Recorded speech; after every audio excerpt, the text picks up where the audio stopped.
わた見たなボタ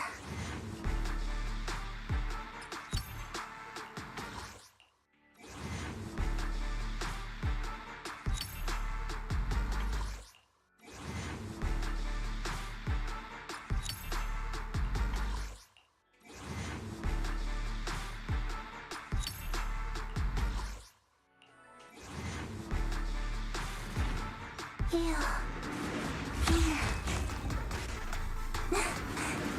見た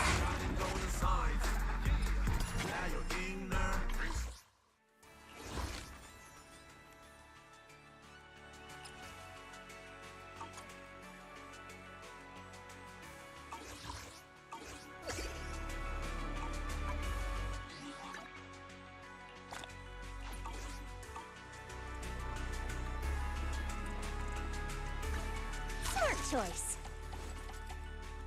Wild and bright. Some flames never die. I write my own story. As you wish. Wild and bright. Some flames never die. I am the Eye of Obel. I've got your back.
Oops. You caught me.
Oh, you're up early.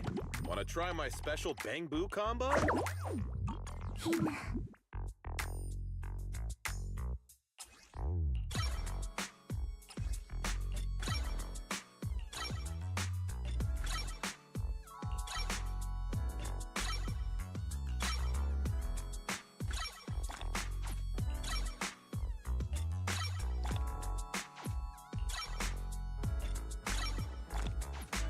Someone just asked me why I wear sunglasses indoors.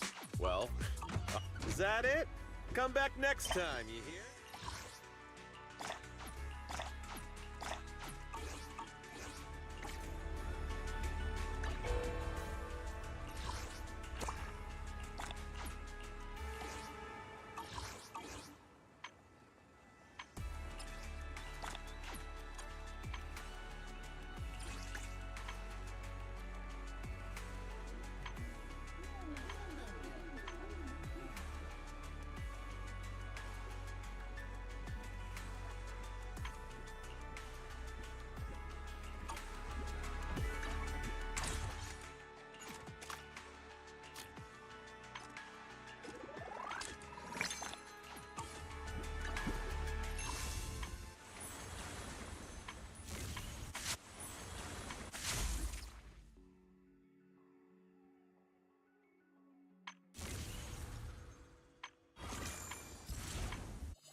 Take the back.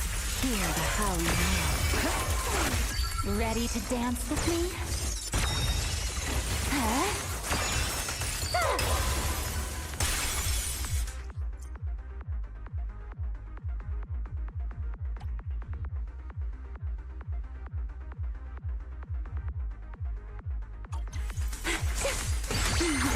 Let this era come crashing down right here.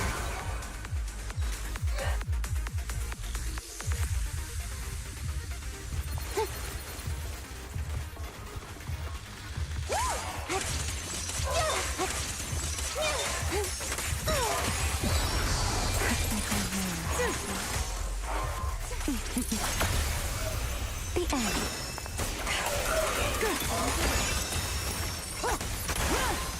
I'll remember your fall. You want to dance too?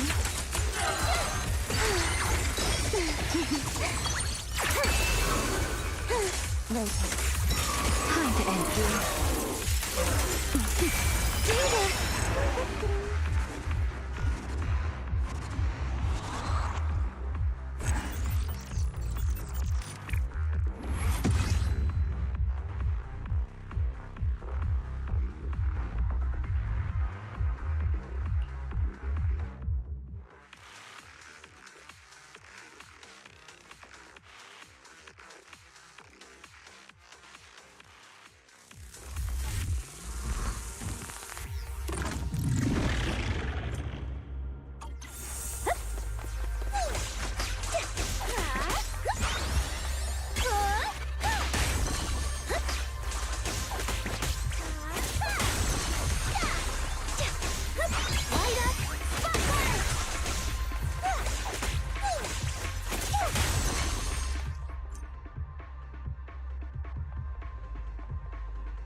to dodge.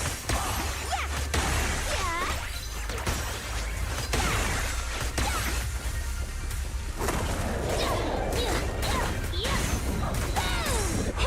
Yeah. Don't get in my way! Home run! I'll take it from true delusion. Right here, right now!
Which alias should I use this time?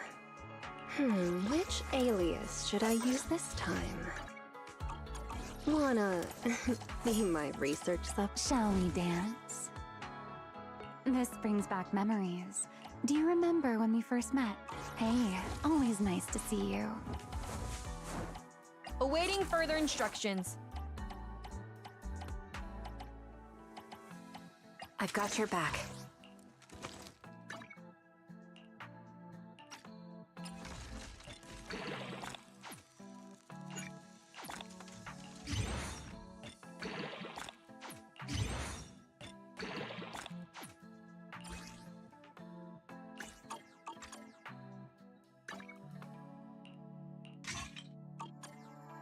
I am the Eye of Obel.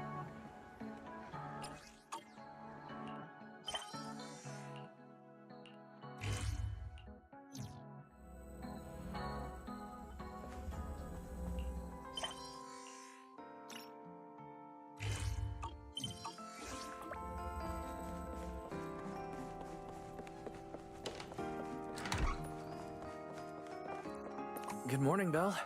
How'd you sleep last night? Since you're already up, come grab some breakfast with us.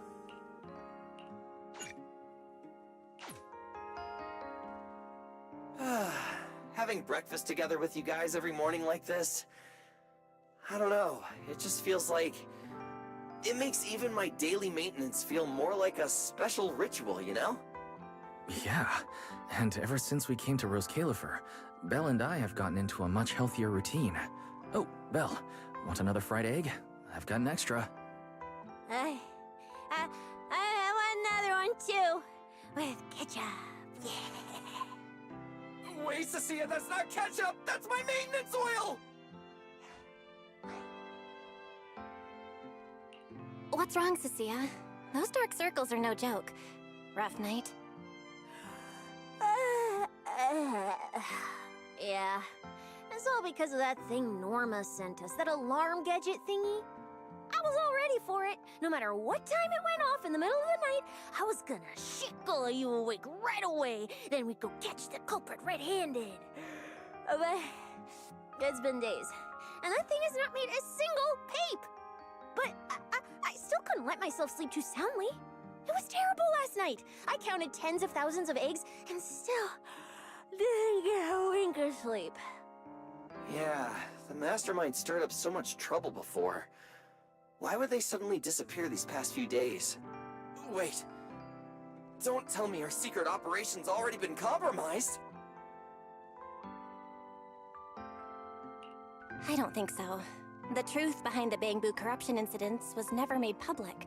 As far as I know, the only people who really know what happened are Lady Dracena and us.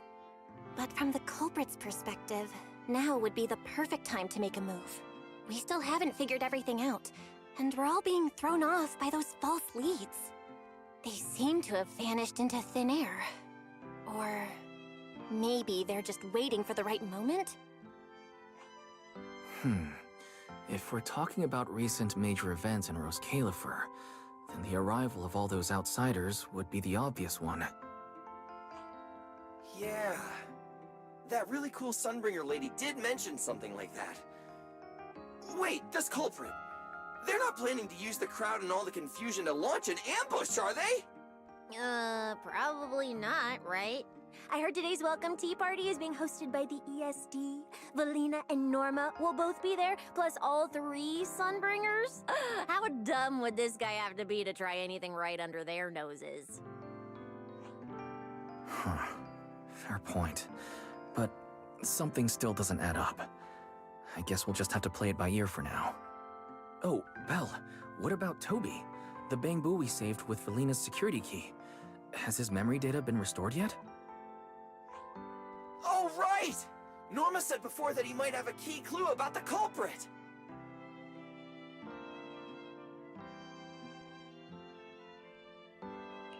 Actually, I'm not too sure either. All I know is that ever since the vaccine plugin was completed, Norma's been completely swamped. She hasn't replied to any of my messages these past few days. Aw, man. She's already that busy, and Valina still called her to the tea party to help with the guests. Sheesh, poor Norma. Why do I get the feeling any guest who ends up dealing with a certain super cranky chief technician is gonna have it even worse? Well, breakfast is just about over. Billy, Cecilia, we should get going and pick up a few everyday essentials. Sounds good! Ready anytime! I'll stock up on motor oil while the sale's on! Pudding! And my pudding! Half-price pudding! I'm buying a whole case and stashing it in the fridge! Bill, you're really not coming with us?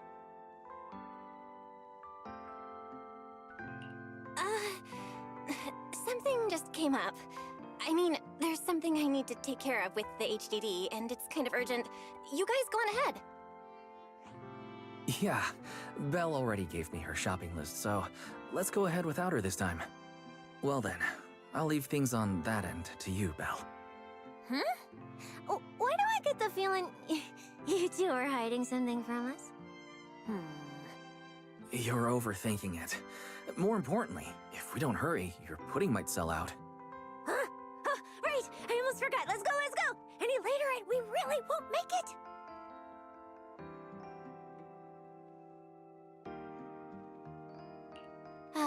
Finally, I have Amber Hall all to myself. It's almost time. That girl.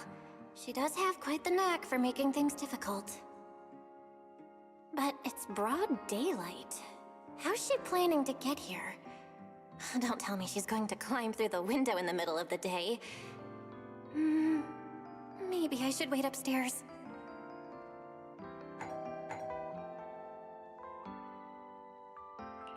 Huh? Someone's here? Who could it be? And of all the times... fine. I'll see who it is first, then figure out how to get rid of them. Wonder who it could be.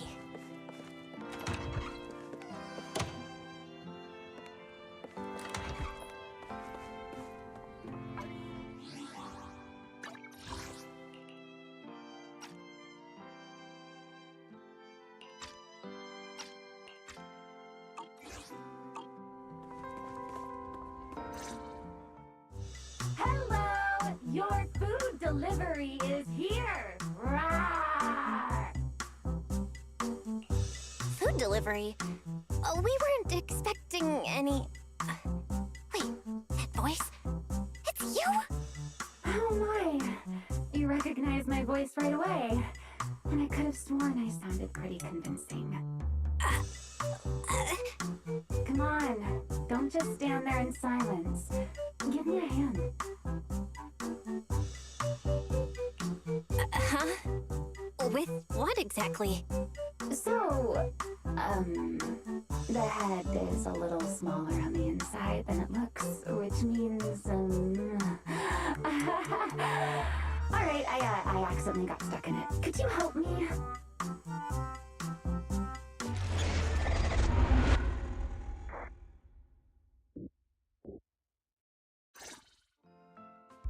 Whew! What a relief. I had no idea it would be so stuffy inside that costume. I nearly suffocated. Right. The legendary first-generation Void Hunter almost got soloed by a mascot costume. Wait a second. Where'd you get that costume? Where's the real Mr. Roar? Him? Probably still wandering somewhere in a hollow as we speak.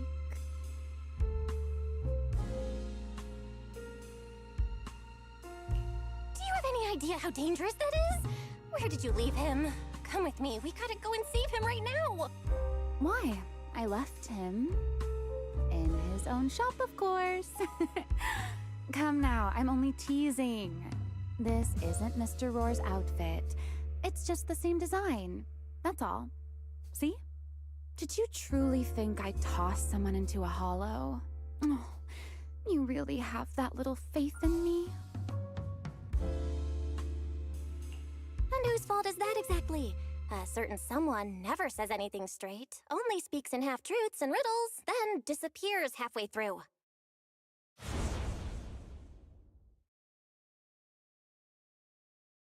Think about your understanding. Everything you know.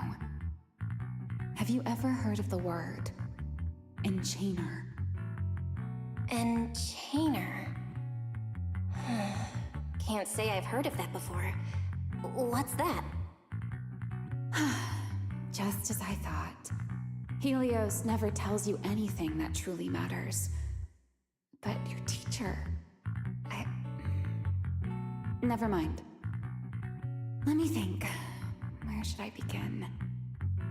To put it simply, think of them as emissaries of the Creator. Or rather, the true rulers of the Great Hollows.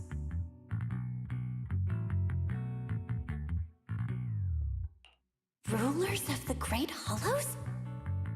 No need to look so surprised. Haven't you already encountered something similar? You mean, from that time in Lemnian Hollow?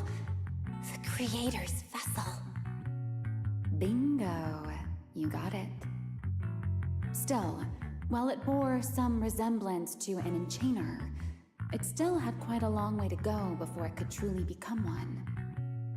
Of course, had you not stopped it back then and instead let it fully absorb the Qingming Sword's power, it likely would have fully evolved into the enchainer of Lemnian Hollow.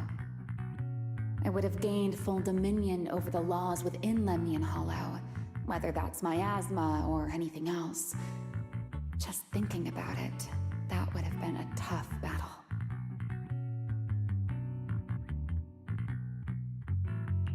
Enchainers? Qingming Sword? Hang on, how did we end up talking about all this? Weren't we talking about Gertablulu? We are, aren't we? This is a topic related to Gertablulu. The Gertablulu as it stands now is less of an enchainer and more akin to... of all times. Never mind. Our little Q&A session ends here for tonight. 1 week from now, in the morning, I'll come find you again. Keep it a secret, won't you? Imagine if anyone found out that Miss Transfer Student is actually a partner in crime to Miss Fugitive. Just thinking about the trouble that would cause gives me a headache. Huh? Wait! Ramiel, don't go! At least finish what you were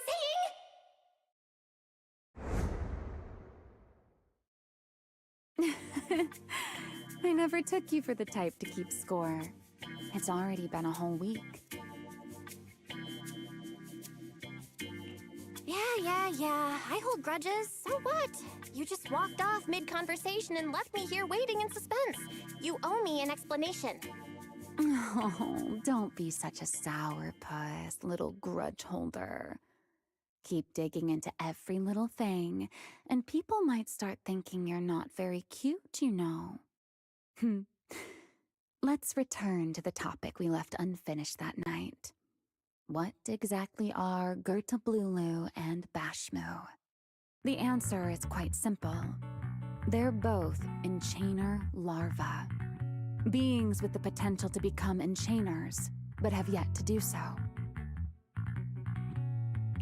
Enchainer... larva? Correct. Similar things appeared in my time as well, but no one ever learned where they truly came from. And now, that thing you encountered in Lemnian Hollow, perhaps someone has finally found a way to create or control an enchainer larva. Who can say? As for the key to whether the larva can become an enchainer, I imagine you have already guessed the answer.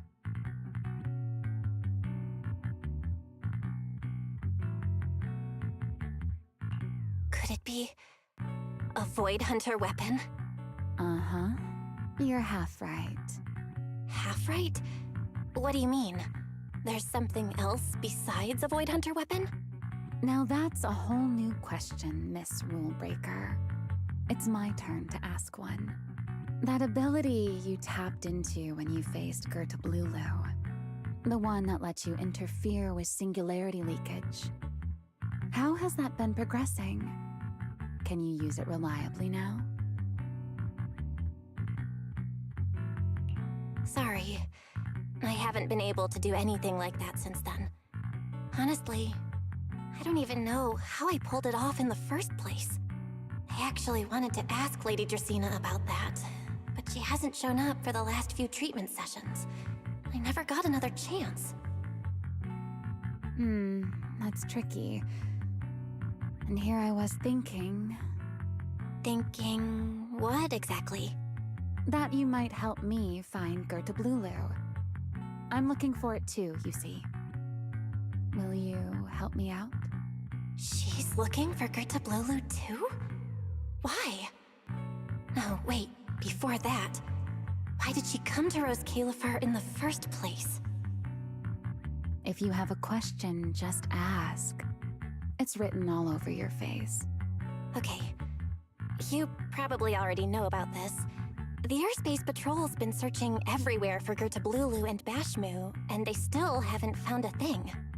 And you, the wanted fugitive who attempted to assassinate Lady Sunbringer, are also one of their targets. Is this you trying to draw a line between us? No. I was just wondering if those two things... Vel, wife, are you in?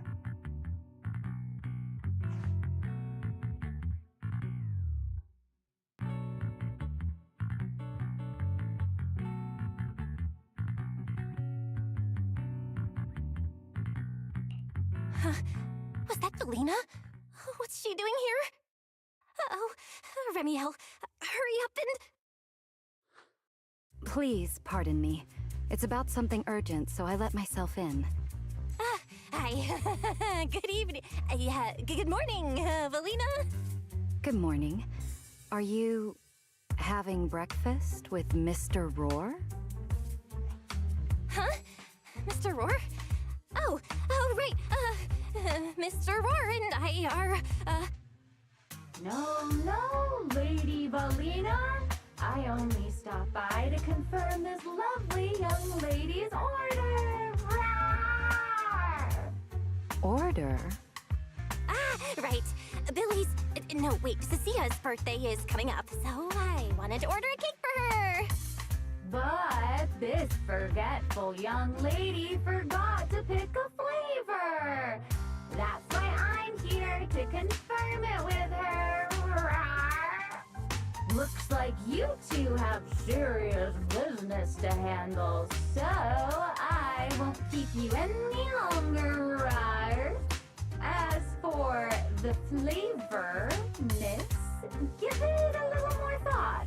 I'll stop by again tomorrow morning to confirm your choice. Roar!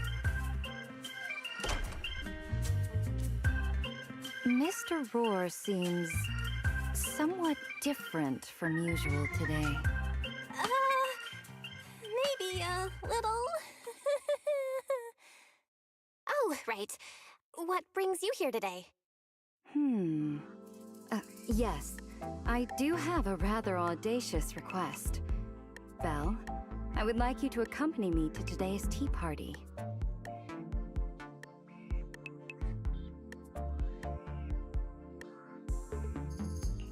You want me to go to a tea party with you? Yes, you must have heard already. Guests from New Eridu will be arriving today. I have reserved Cup a Moment and prepared a welcome tea party for everyone. Originally, Norma was supposed to attend as the technical expert, but... Toby's memory restoration has reached a critical stage, and she simply can't step away right now.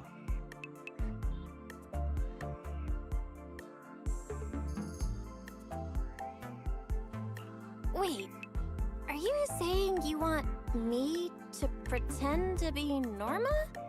Not quite like that.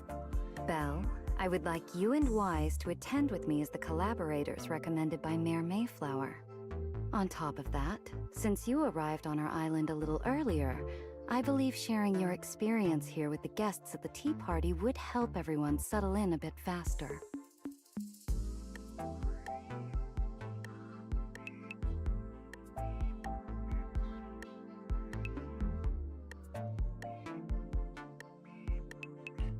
got it. Wise went shopping with Billy and Cecilia earlier, but I can go with you. Oh, thank you for understanding, Belle. Let's go. There'll be a lot of important people at the tea party, right? There's no need to be nervous. It isn't a formal occasion. Lady Linvern, thank you for inviting us. Eldrada was the one. My view here is really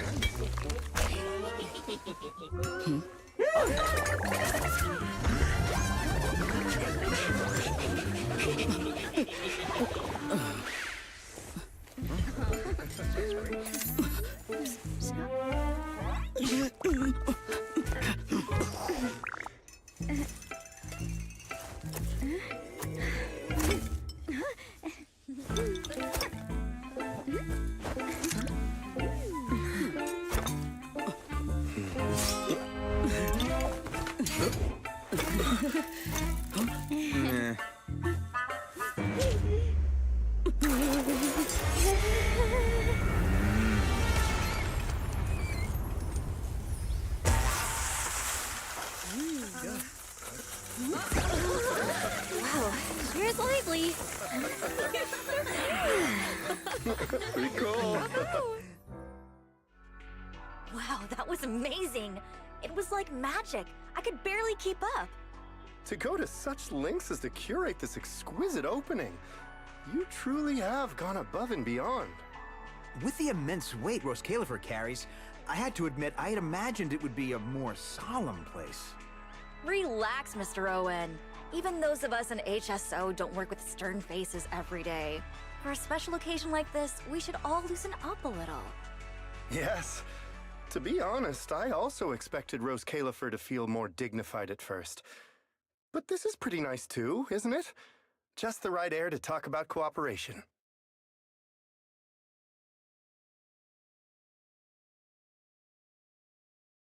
Oh, thank goodness we were spared any major complications.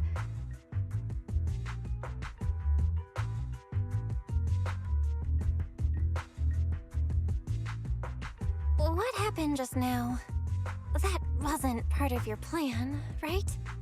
Hardly.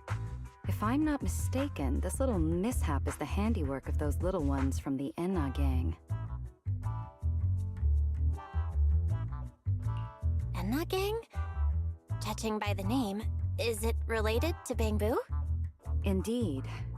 In Rose Califer, many small groups form spontaneously among Bangbu, almost like clubs. The Enna gang is one of them. As for the Bangbu there, they always say they're acting in the interest of Rose Califer and all Bangbu, but to everyone else, what they do looks more like pranks. For example, a few days before your arrival, the huge pile of bananas in front of Aurelia Academy was also their doing.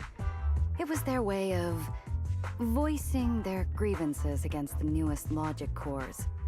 I heard they originally planned to lay out banana peels, but Bangbu do not eat bananas, and they did not want to waste food, so they simply stacked the bananas instead. As it turned out, the students thought they were a special courtesy arranged by the ESD, and they were quite delighted for a while.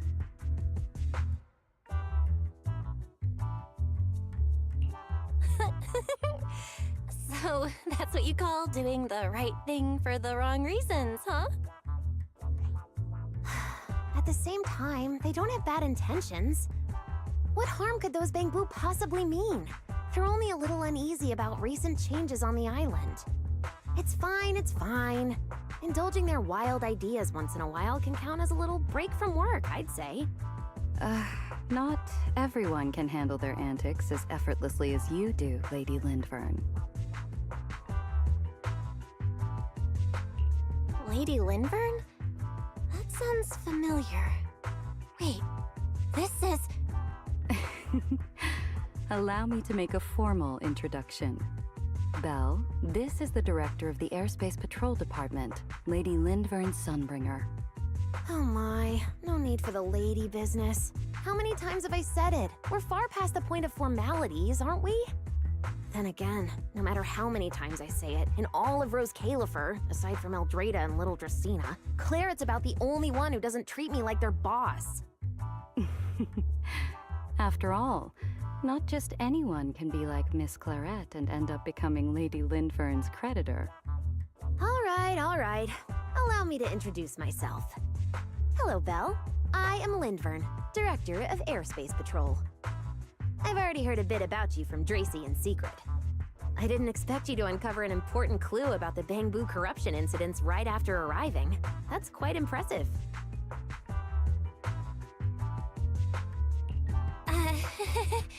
You're too kind, Lady Lindvern. I really didn't do all that much. Well, I'll be counting on you later, all right? Oh, also, no more lady this and lady that. Just call me Lindvern. Okay, I'll try to get used to it. Huh? Wait, later? What are we doing later? What else? The troublesome parts of the tea party, of course. I'm terrible at occasions like this. All that stiff etiquette, the small talk, having to smile the whole time. Eldrada or Dracy should have attended, but Eldrada's been busy with who knows what lately, and Dracy's tied up with the CCD's singularity leakage, so I had no choice but to make an appearance. Dealing with all that formality, just thinking about it is exhausting. So, I spoke with Valina. Well, actually, Lady Lindvern was the one who insisted on asking you to come. So you haven't told her yet, Valina? Oh well, no matter. You look like the type who's good at socializing. I'll leave it to you, all right? At this point, I don't really have much room to refuse, do I? The third Sunbringer, Lindvern of Airspace Patrol. I didn't expect her to be like this at all. And what she mentioned earlier, the singularity leakage at the CCD. Speaking of which, Lindvern, has the singularity leakage at the CCD still not been cleared up? Yeah, it seemed to have returned to normal at the time, but the surrounding area hasn't fully left its activated state. In other words, it's only dormant for now, and could flare up again nearby at any moment. I've already sent people to help handle it, but Dracy will probably be busy for a while yet. Once she's done, I'll ask her what happened. And maybe pinch those little cheeks of hers too. Oh, right. Speaking of talking to people, don't forget to say hello to Claret later. Claret? That girl over there. See her? The blonde one with the expression that says, "You owe me 200 million dennies, so pay up before you even talk." She's the director of Flint Workshop and the current heir to the Flint family. All the porcelain used during your treatment was produced at the workshop in Virium. I only returned from there with her yesterday. In a sense, she's your benefactor. So the moment has finally come. Good luck, Belle. I believe you can survive this trial.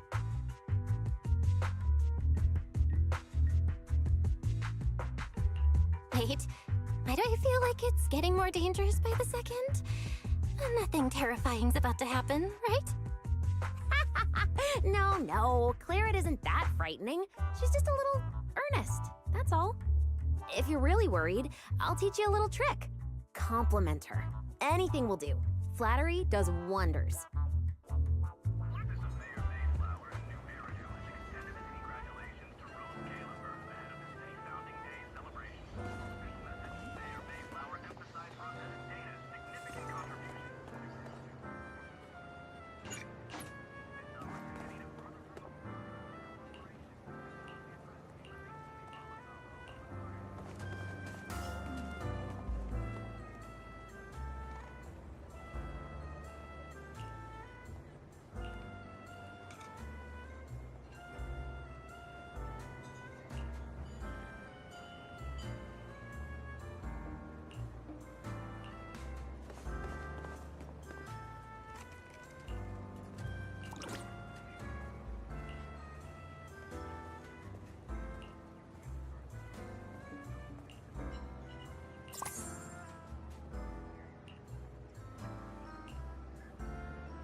So, who are you?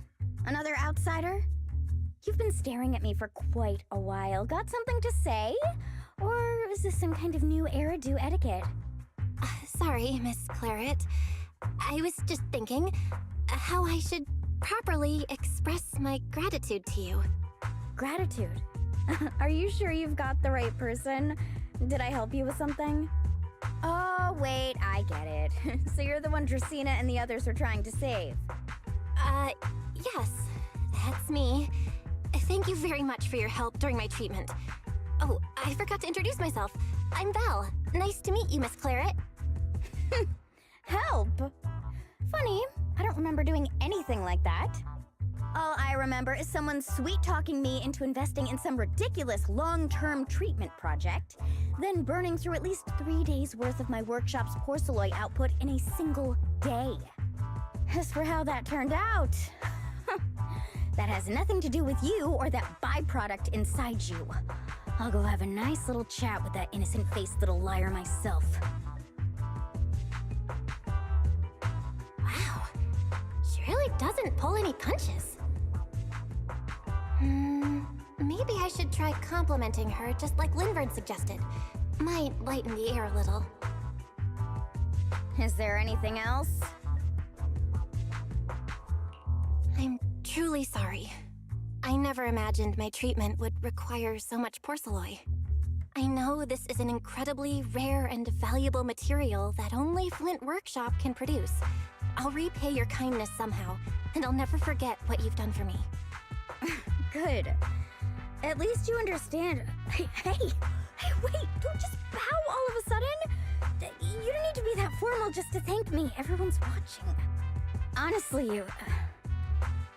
fine, I'll let it slide since you're at least being reasonable about it. Drop by my workshop sometime. I'll personally take a look at that etheric other situation of yours. I ought to know what my family's porcelain ended up being used for, shouldn't I? Please don't worry, Miss Claret. I'll try my best to make up for your losses and prove your investment was worth it. All right. Save the pleasantries. Dracaena and Linvern say the exact same thing every time they're trying to squeeze more porcelain out of me. I've heard it all before. Miss Claret, you're so kind. Don't suddenly say things like that. People are going to get the wrong idea. Anyway, I won't hold the porcelain thing against you today. I mean, none of this was your fault to begin with. In a few days, I'm gonna track down Dracaena and settle this properly. This time, I won't let her bat her eyelashes and worm her way out of it. Somehow, my impression of Lady Dracaena just changed a little.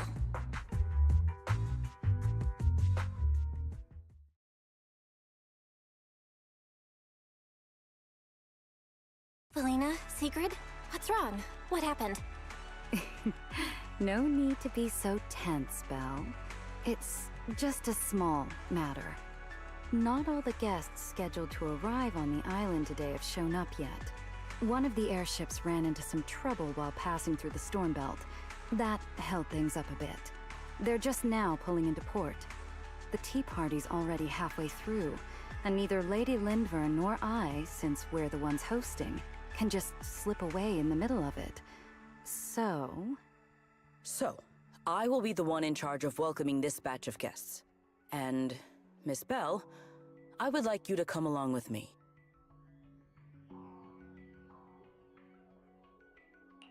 Huh? I gotta tag along too? Well, here is my request. Most of the guests aboard this airship are scholars specializing in holotechnology. Compared to the warriors of Airspace Patrol, I think they would find much more to talk about with Miss Belle. I see. Got it. Leave it to me. Your understanding is appreciated. Now then, no time to waste. Let us move out. Today's tea party was a close call, but we came through safely. I hope this marks a good beginning. You were pretty composed throughout too, Sigrid. You are too kind.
The guests should be leaving the station soon. Let us wait here for a moment.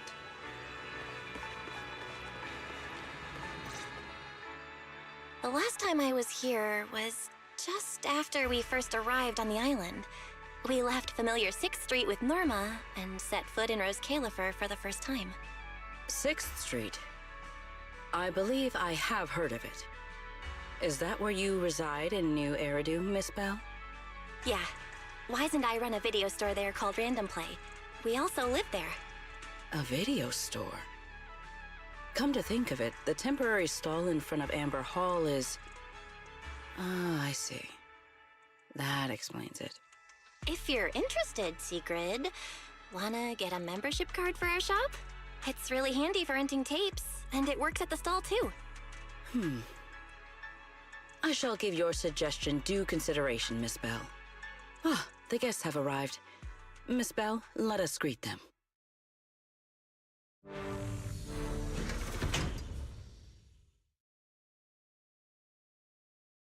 Honored guests, you have come a long way. I am Sigrid de Lazure, Deputy Director of the Rose Califer Airspace Patrol Department. On behalf of Rose Califer, I extend my sincerest welcome to you all. This is Miss Bell, a holo navigation specialist referred to us by New Eridu City Administration. She has previously worked with the External Strategy Department and the Central Computing Department. You're too kind. I only arrived a few days before everyone else, but I hope I can offer a few useful pointers for your time in Rose Califer. Greetings. I am Salvi, the interim leader of this expedition and a member of the White Star Institute. My research mainly focuses on ethereal ecology. Please allow me to introduce the other guest traveling with me. This is Professor Oakley from Metis Academy. And this is Miss Lawton, a peer of mine at the White Star Institute. Both are scholars who have spent years studying the fundamental properties of hollows. And this is Miss Truvia, daughter of Mr. Mossient, the head of High Ambitions Corp. Like you, she is also a specialist in holo navigation. Huh? No. It can't be. She really is. What did I tell ya? We were always gonna win this one. Icarus 2 points, Phaethon 0. That's only twice. Nothing to brag about. Not satisfied? Fine then, let's run it back tomorrow. Bring it on! We've got all the time in the world. I could go head-to-head with you for a lifetime. Looks like someone's gonna be losing for the rest of their life, huh? Truvia, you... What did you just say? I'm saying, what's that got to do with me? Truvia, you... Why? You could have easily... The Truvia I know would never say something so cruel. Cruel? How do you have the nerve to call me cruel? You two... You're the ones who are...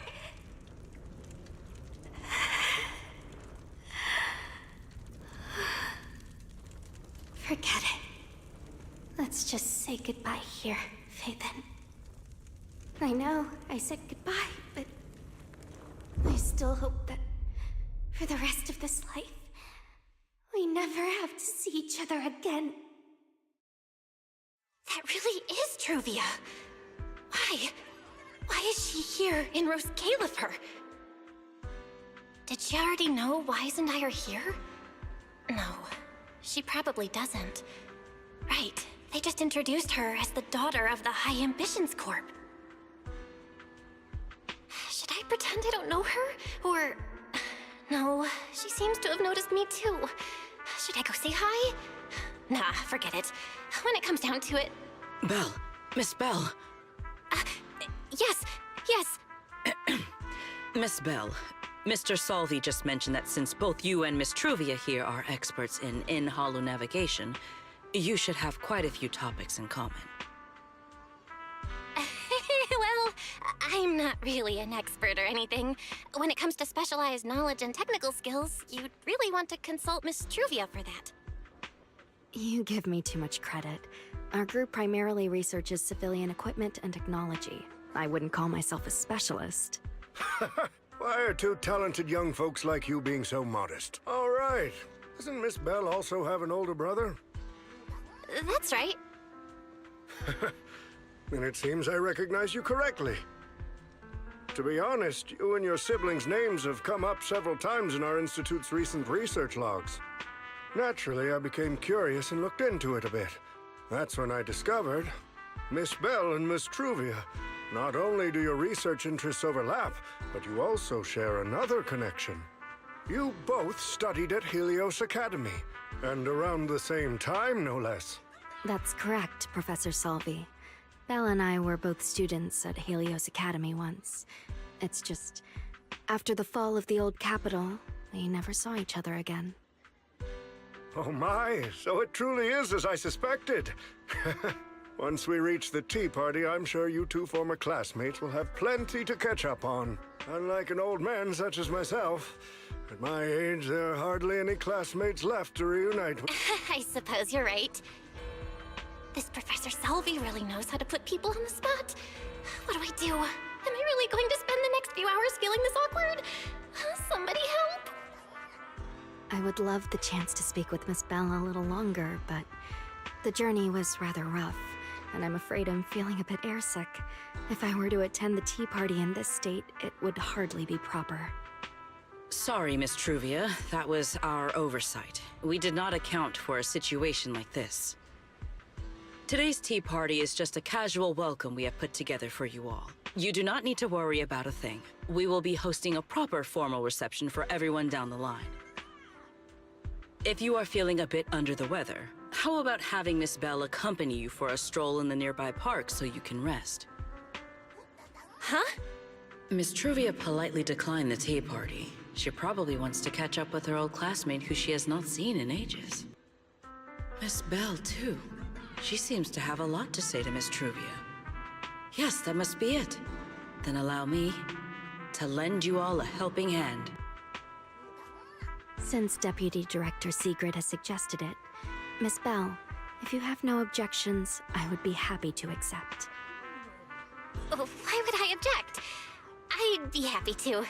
Rest assured, Miss Bell. Leave everything here to me. Please, take all the time you need to enjoy your walk with Miss Truvia. I shall explain the situation to Lady Valina. Right. We should get going too, Miss Truvia. We don't need to be so formal with each other, do we? Right. Of course.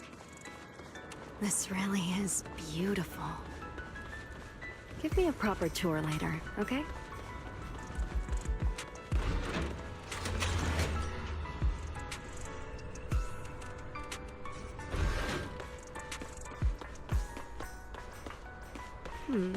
That silver tree. It's not made of porcelain, is it?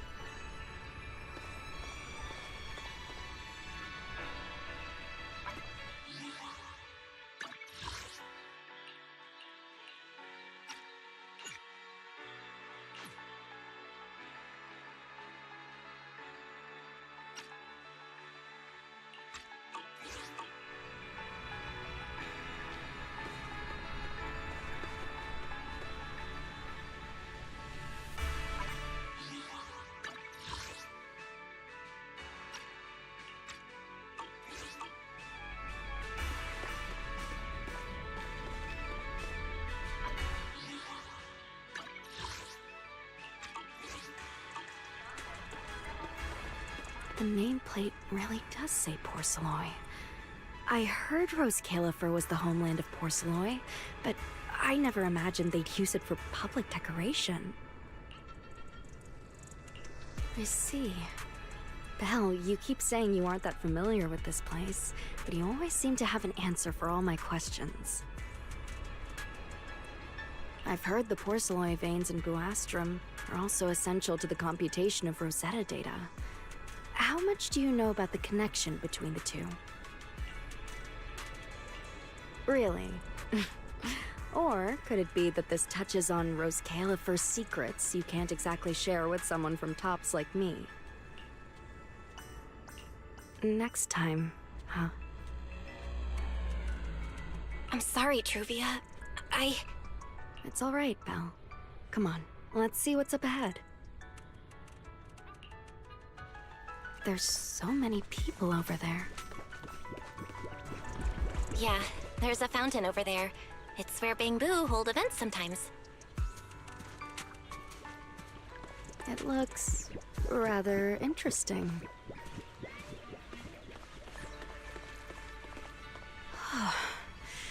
It's so cool here, and the breeze is nice. Thank you. I'm feeling much better now. This flight was way longer than expected, and I ran out of motion sickness medicine halfway through. It's much better than it was back then. Otherwise, Father never would have allowed me to come to Rose Califer. Thank you for your concern. My father may be getting on in years, but he's in good health. He still handles many matters personally. That wasn't really what I meant. Marciant has always had high expectations for Truvia and the others, but he's also strict. Especially after that incident. If I remember correctly, that was around the time Truvia started to... I wonder whether things between her and her father have improved since then. What's wrong, Belle? What's got you thinking so hard? All right, then. Let's keep going. There seems to be a large structure up ahead. Is that a chessboard?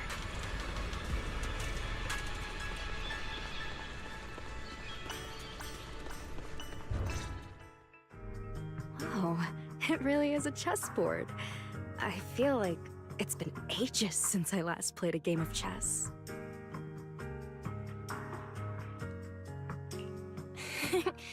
Same here. I still remember. Back then, we were both really into chess. Whenever exams weren't looming over us, we'd always be going head-to-head on the board.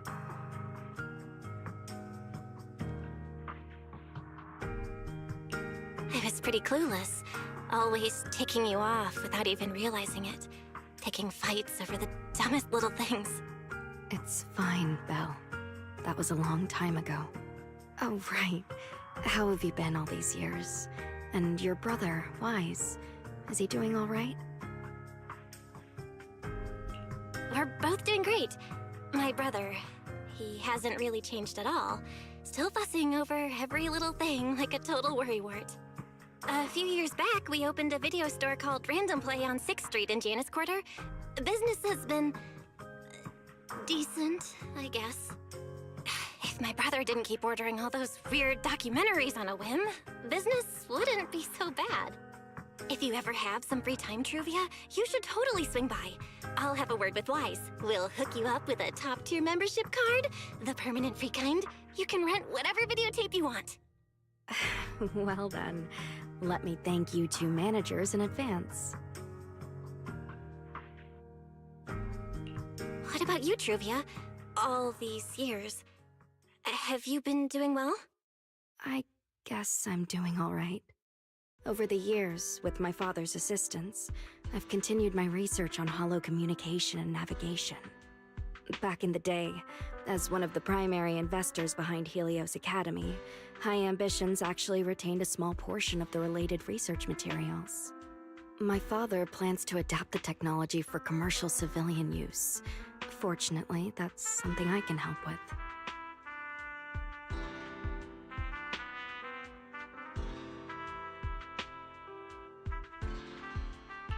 What Truvia means is High Ambitions Corp.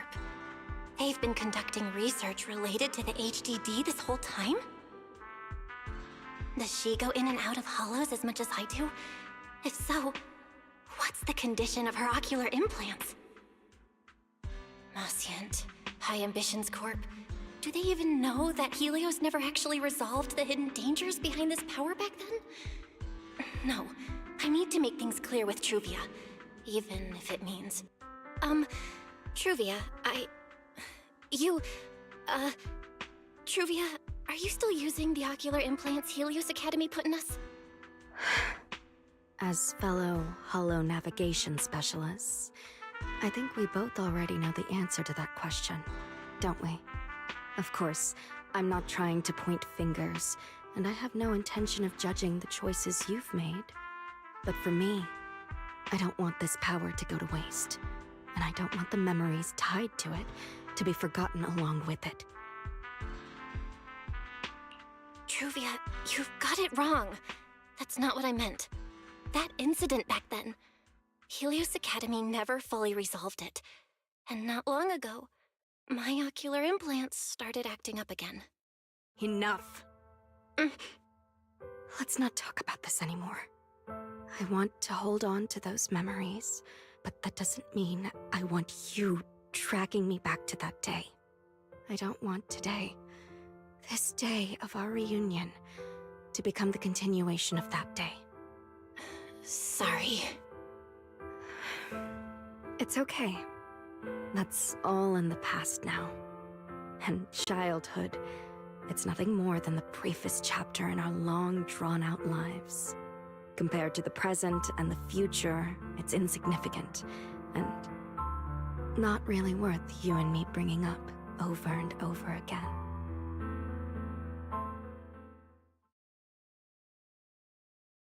Belle, Truvia, I knew you two would be here. Wise, what are you doing here? We were heading back after shopping when we passed by Cup a Moment just as the tea party was wrapping up. Sigrid mentioned you'd come out here with an old classmate, so I figured I'd swing by and check in. I never would have guessed it'd be Truvia. That was cold, Wise. When your sister saw me, she was a lot more excited. I'd love to stick around and chat longer, but I'd rather not put myself through trying to keep up with you two chatterboxes at the same time. Now that the tea party's over, I should head back to the place the ESD arranged for us before my companions start worrying. Wise, Belle, I'm really glad we got to see each other again here in Rose Califer. Maybe next time, if we get the chance, we can sit down and catch up properly. No need to walk me back. I've checked the map, so I should be able to find my way. Besides, I'd like some time to myself. I'll see you around.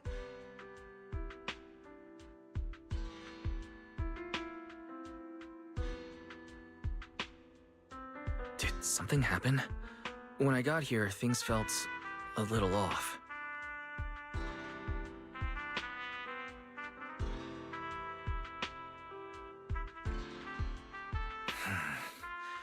I didn't expect things to turn out like this.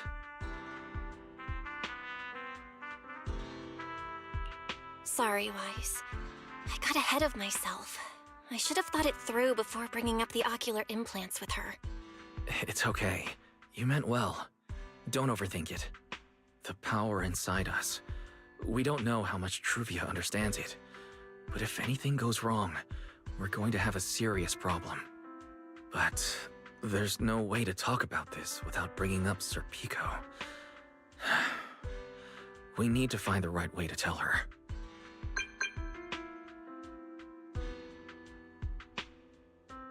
Oh, it's a message from Norma. Toby's made some progress. She said all of Toby's memory data has been fully restored, and there's something important she wants to show us. She's telling us to get to the academy ASAP. All right, let's head over there now. Something important. Might be a clue to the real culprit. Come on, let's hurry and find Norma.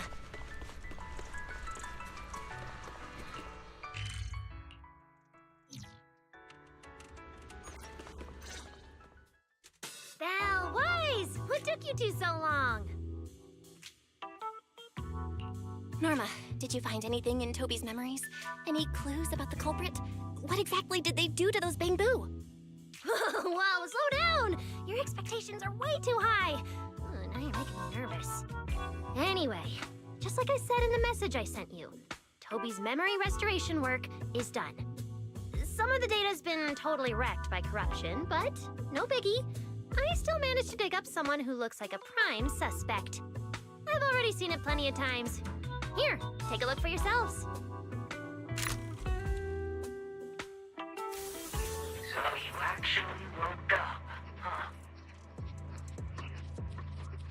Sorry. If you'd just been a little more cooperative, it wouldn't have had to come to this. Poor thing. In a moment, you're gonna get in that machine, nice and quiet. Shh. Don't be scared. Soon you won't remember a thing. You've been entrusted with a very important mission. Don't forget that. This guy. Who is he?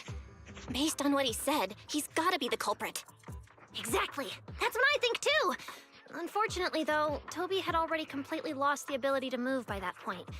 He never got a look at the culprit's face. Even though we've confirmed there is a culprit, we don't have a lot of clues beyond that. Wait, the culprit mentioned something about getting Toby into some kind of machine. If we can find that machine, we might be able to track him down. Wise, that's it. If we can find that machine, we can follow the trail straight to the culprit. But where do we even start looking?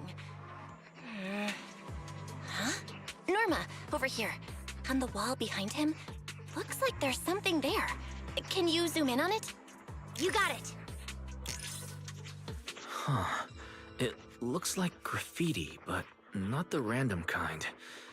It seems more like some kind of symbol. Wait, isn't that the symbol of the Enna Gang? The Enna Gang? I didn't expect this to be Enna Gang turf. Wise, Belle, do you know anything about them?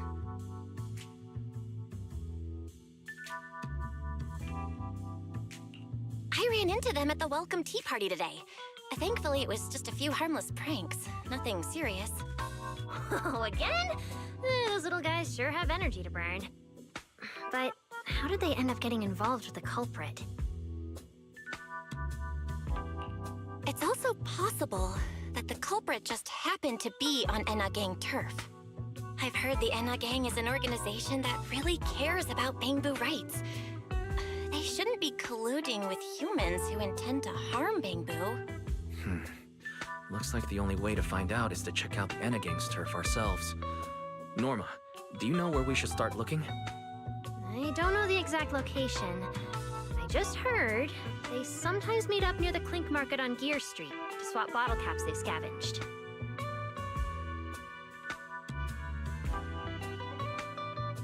Clink Market? Bottle caps? Mm-hmm. The Bangbu have their own little market, right on Gear Street. Oh, right, they've been doing road work around there for a while. Probably haven't been there yet, huh? Gear Street is where the Bangbu hang out. It's packed with facilities catering specifically to them, and Bangbu loves settling down there. Some people even call it Bangbu Street.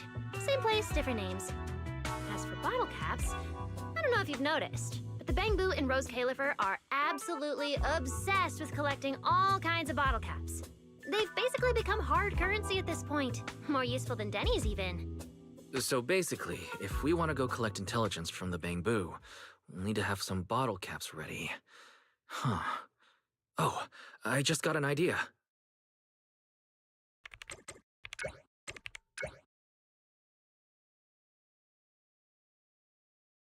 I'm here, Wise! Belle, check it out! Are these bottle caps enough? Cecilia? Are you secretly a Bangbu or something? Where'd you get all these bottle caps? What are you even talking about? I brought these myself. Before coming to Rose Califer, I was worried there wouldn't be anything good to eat, so I stuffed a ton of snacks and drinks into my luggage. And then, things have been crazy lately with one emergency after another. I forgot to take out the trash in my room, and then Anyway, the bottle caps you wanted, I found them for ya. Never thought the day would come when I'd be grateful that Cecilia never bothered to take out the trash. But what do you guys need so many bottle caps for? Feeding your Bangbu?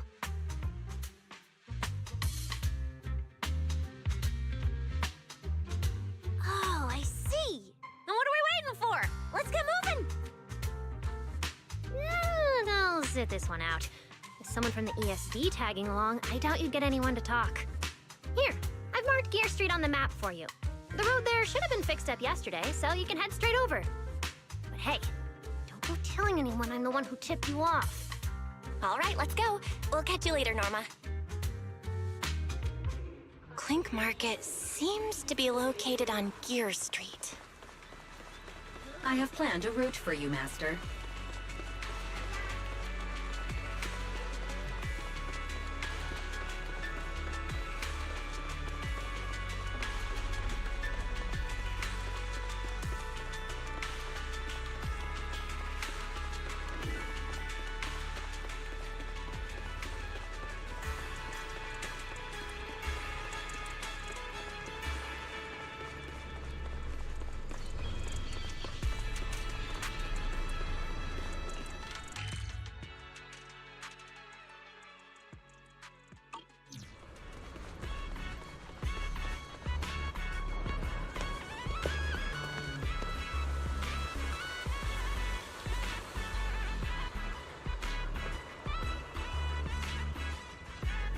Master, we have arrived at the target location, Gear Street. So this is Gear Street. There really are bamboo everywhere, just like Norma said. Our target destination is Clink Market. Is there anything around here that looks like a market? Well, based on my extensive experience solving cases as a public security officer, over there! That red mailbox, that one. The little door next to it looks extremely suspicious. It might look completely ordinary, but did you notice? That bamboo by the door! He's obviously standing guard, and he keeps looking around. There has to be something important hidden behind it. That does seem suspicious. Let's go check it out.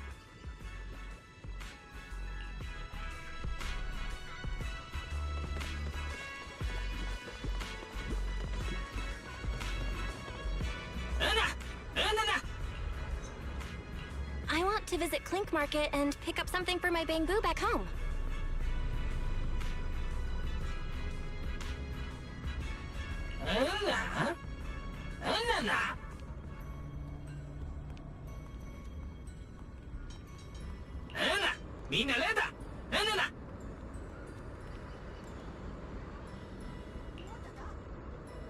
Yeah, this store is way too small. But at least I found the right place. Clink Market really is here. How am I supposed to get in? I've got it. Eos!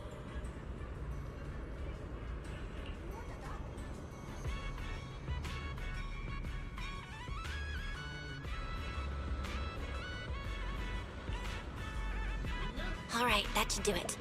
Let's go in and take a look.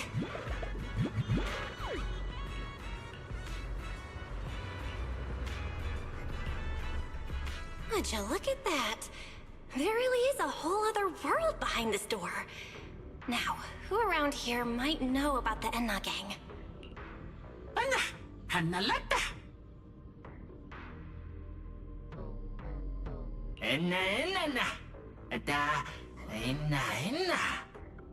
That bamboo seems really well informed. I'll go ask them about it.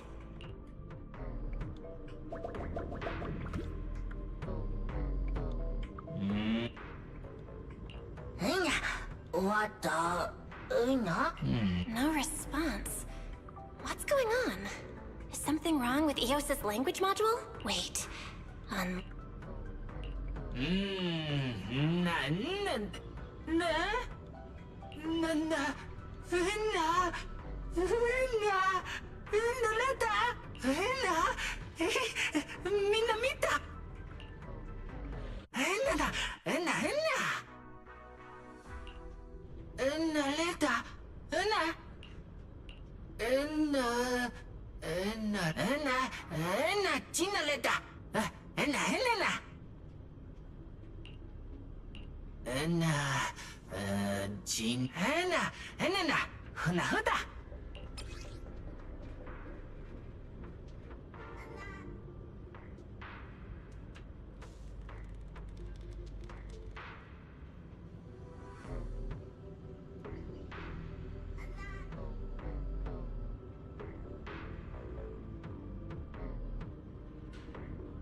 와닿나?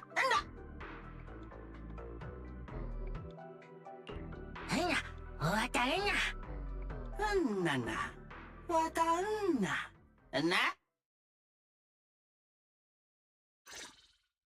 나 이다.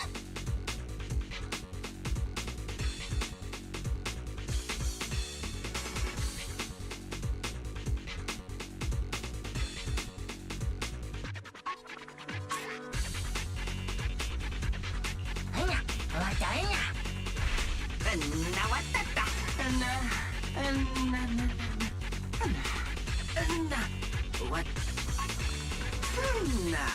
이다. 이따 왔다.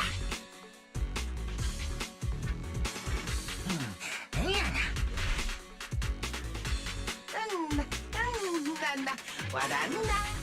나 와다. 와닿나? 이따 왔다. 나.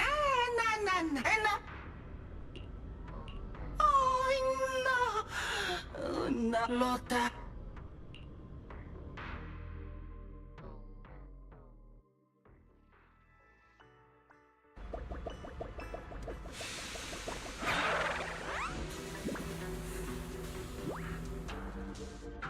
Whoa. I never expected such a huge space beneath Buastrum. So this is the Retroflux Zone. From the structure and the name, this has to be Buastrum's water circulation system. According to the guard, if we keep going a little further, we should see an elevator that goes down to the Enna Gang's hideout. Master, I suggest taking the elevator ahead to reach your destination. Who would have thought there were still Bangbu living beneath the city, along with a secret gang? Though, in such a cramped place, only Bangbu could move about freely.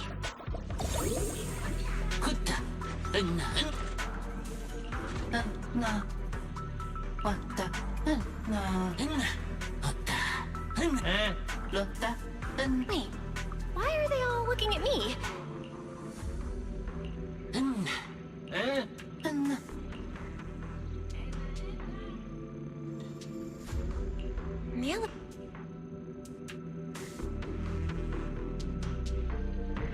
Maybe I can hack into those robots.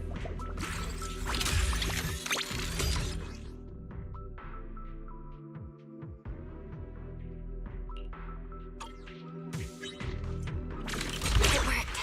I had a feeling it would. Let's go down this side path and take a look. I don't see a switch for the drawbridge.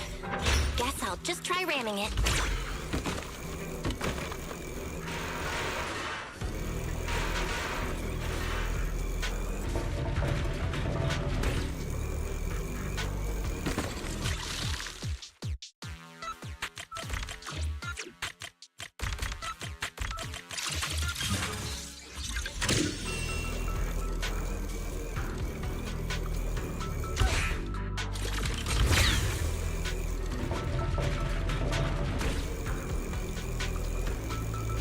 Robot's more agile than I thought. Look at all these narrow pipes. So this is how the Bangbu from the Enna gang usually get around? Whoa! Am I supposed to go down like this? But it's actually pretty fast.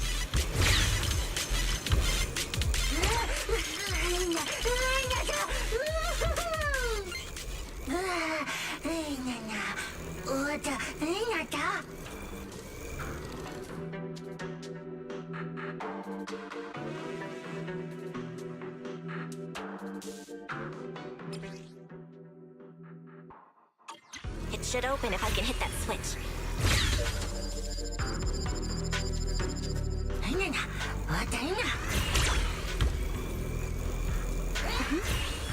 think I hear something.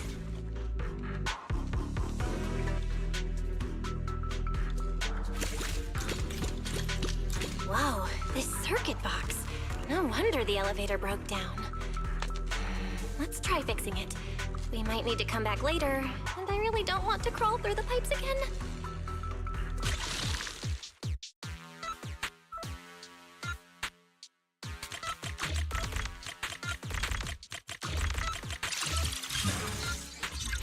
Okay, that should do it. Huh?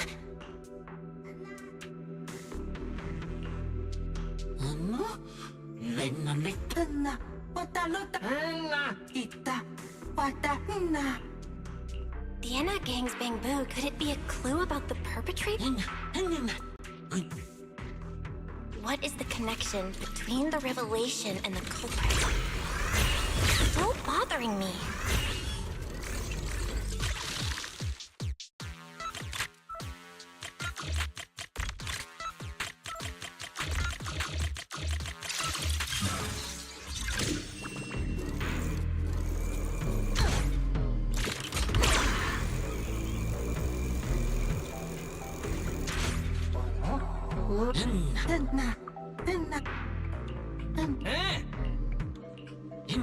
Master, based on... That's way too precise.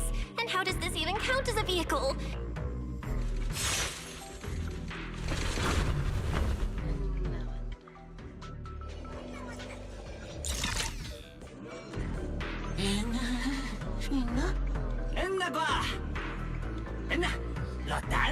Griff. Also, something's really strange. Almost...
So this is Prophet Boo.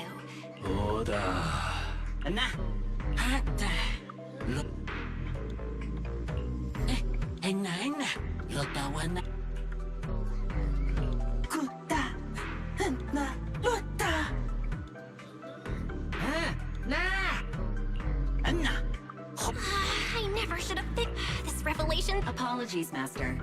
Nope.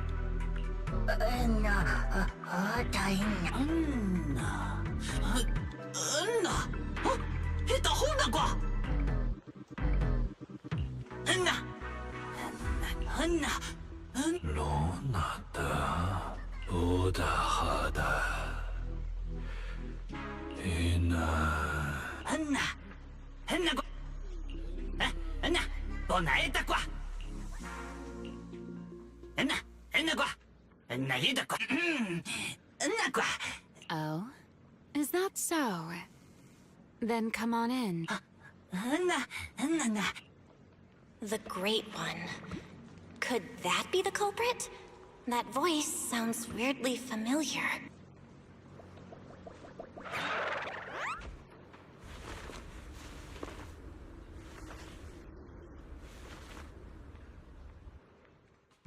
Remiel? Why are you here? Oh yeah, she's up to no good. She is the partner in crime of a fugitive like me, after all. Answer me, Remiel! Why are you here? And what are you doing with the Enna Gang? Oh my, that is a curious question. Barging into someone else's home uninvited, then starting with, "Why are you here?" How terribly rude. Oh, wait. I suppose I did something similar myself not long ago. Never mind. Not important. Yes? Haven't I mentioned before? This is the proxy from the External Strategy Department.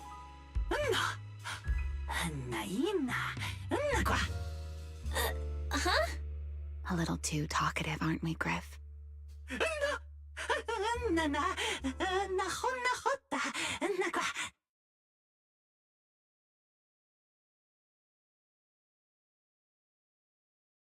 Well then, it's just the two of us now, my charming little Bang Boo.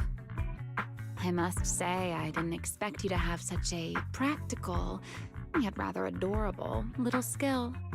You haven't used this, little trick for anything mischievous, have you? I feel like you're imagining something really weird. Wait, how did you manage to get me off track again? If I remember correctly, in our Q&A game, it's my turn to ask the questions. Sure. What would you like to know this time?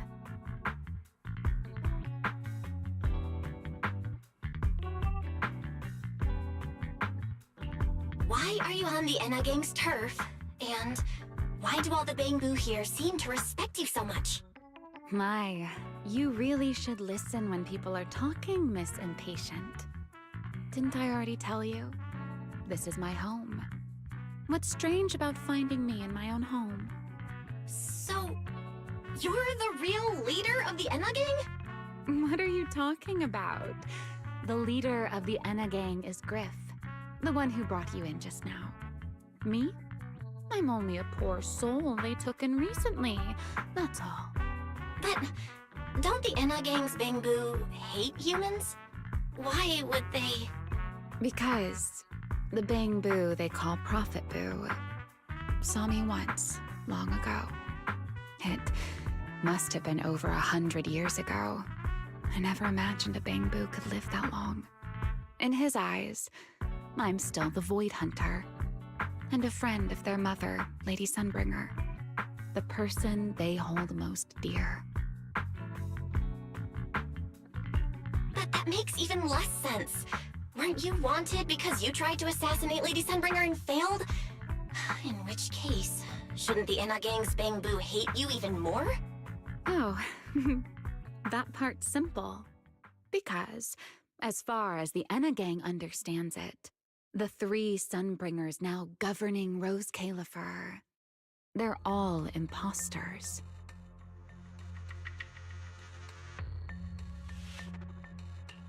What did you say? The three Lady Sunbringers we have now, even if they're not exactly as they once were, they're still Sunbringers, aren't they? Who knows? At the very least, the Enna Gang Bang Boo don't see it that way. They believe only in the revelation they saw. And to them, it's proof that the true Lady Sunbringer is calling out for help. The revelation they saw. What exactly was it? How should I know? I'm not a Bang Boo. But I've heard this so-called revelation is a vision that occasionally appears to Data Boo while they're processing Rosetta data. The true Lady Sunbringer, imprisoned in endless darkness. Huh? Wait, hold on. The real Lady Sunbringer is imprisoned? By whom? No, that can't be right. There's no way anyone could pull off something like that. Sorry, I've got no idea either. All right, Miss Curious. I've answered quite a few of your questions already. Is it my turn now? What do you want to ask? No need to be so nervous. Aren't we close enough to tell each other anything by now? My question is the same as yours.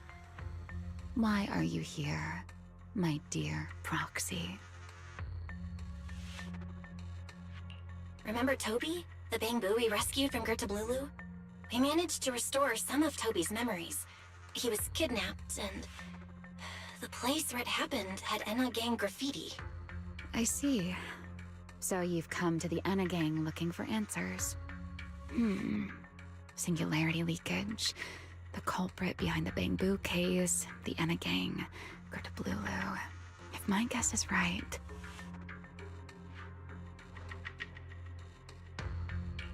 What is it, Remiel? No, it's nothing. Just a passing thought. Speaking of which, how about I do you a little favor, Miss Detective? I can step in as Lady Remiel of the Enna Gang, put in a good word for you, and have the Enna Gang Bangbu assist you in locating this, crime scene. Really? That'd be a huge help, Remiel. Thanks. Wait. There's a catch, isn't there? No, knowing you, of course there is. All right, out with it. What are you plotting this time? Wow, Miss Detective. Isn't that a little much? I told you my condition ages ago. Help me investigate Gerta Blulu. And if I'm not mistaken, Gerta Blulu and the culprit you're after may end up being connected.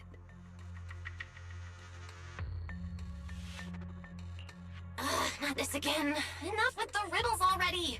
Remiel, could you please clarify what you mean? Very well. I'll try to restrain myself. Though, I am rather fond of riddles. A riddle keeps the uninvolved safely in their garden of ignorance, while guiding those who seek the truth one step at a time toward the heart of the mystery. In the end, a riddle is simply what truth looks like when the people involved don't all have the same information. But enough philosophy. Let's ask Griff about the place you're searching for. Griff's good at rallying people. He'll definitely be able to help. I hope this works out.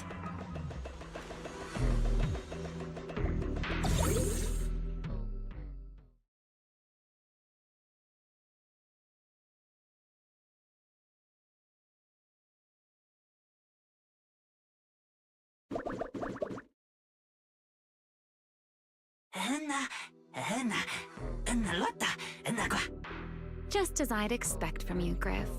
Quick and efficient.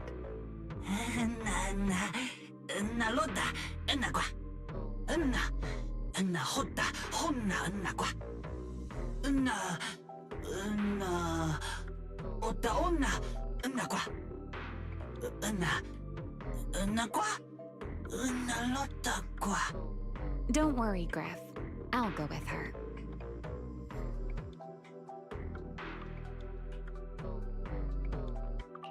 Huh? Remiel? You're coming too? Wasn't that our agreement? I help you follow the culprit's trail, and you help me investigate Gerta Blulu. What? Have you forgotten already, my dear partner in crime?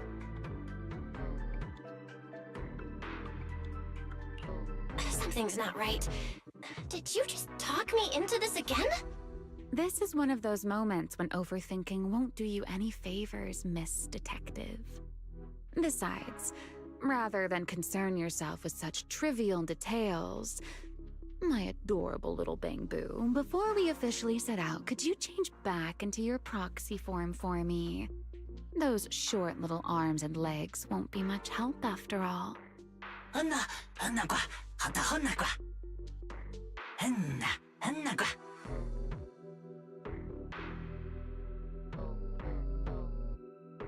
Got it. I'll be right there.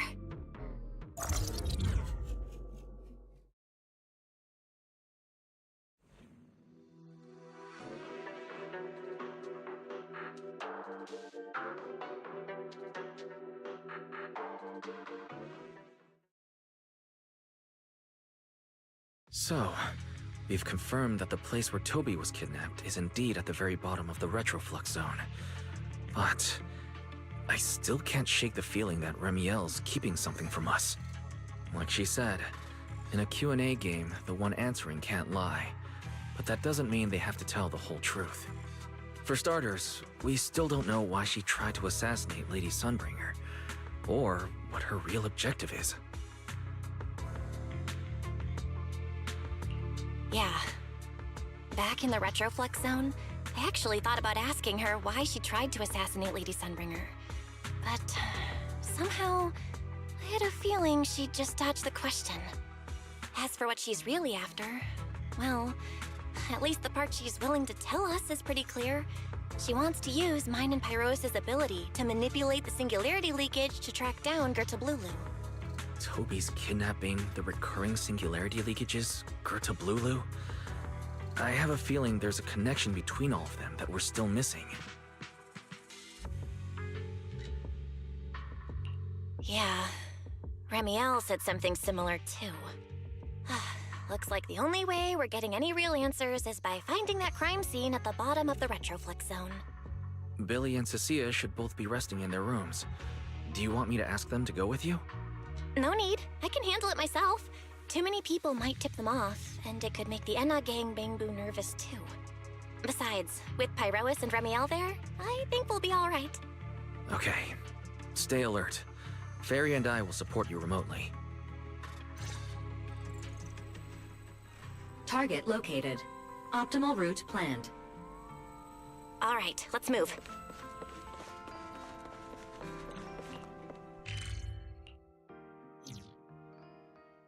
Pardon me.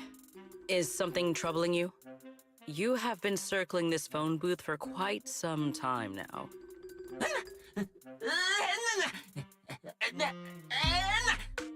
Huh? But it is behind you. Sigrid? Didn't expect to see you here. What's going on? Greetings, Miss Bell. While on patrol, I came across this Bangbu citizen. He appeared to be in some distress, so I stopped to inquire about his situation.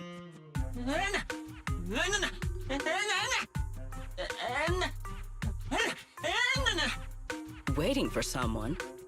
And who might that be?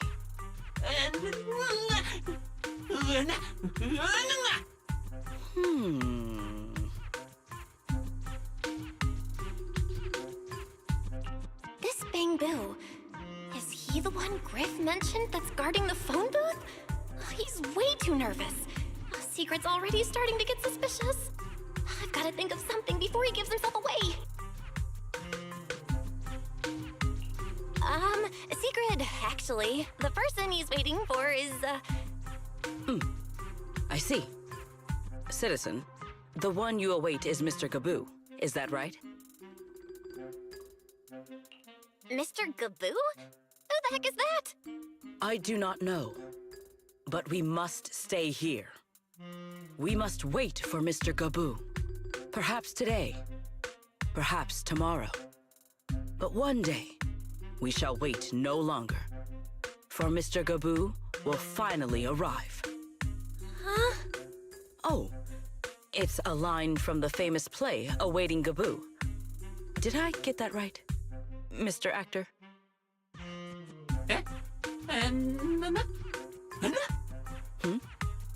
Are you not an actor from Spotlight Theater? But the line you just quoted was unmistakably from... Ah, wait. I understand now. In the script of Awaiting Gaboo, there is no phone booth, no Spotlight Theater, and no actor boo. He must have immersed himself in the role for so long that he is still mentally in character. Yes, that must be it. I ought not disturb his rehearsal any further. My apologies, Mr. Actor. I misunderstood the situation and rudely interrupted your rehearsal.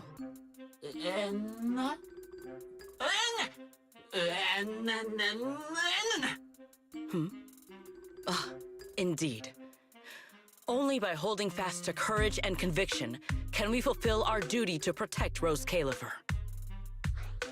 These two? How are they even having a conversation right now?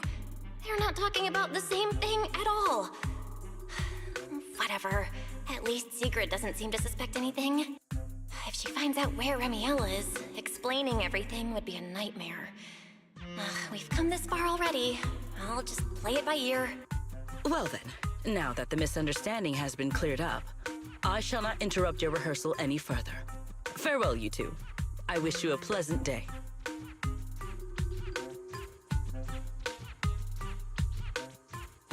No.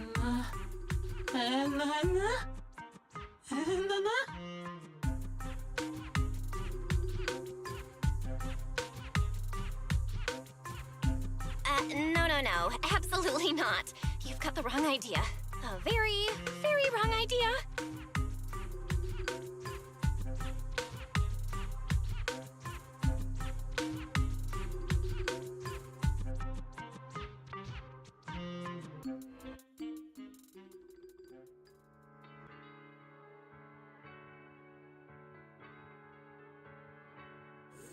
Well, it's about time you showed up.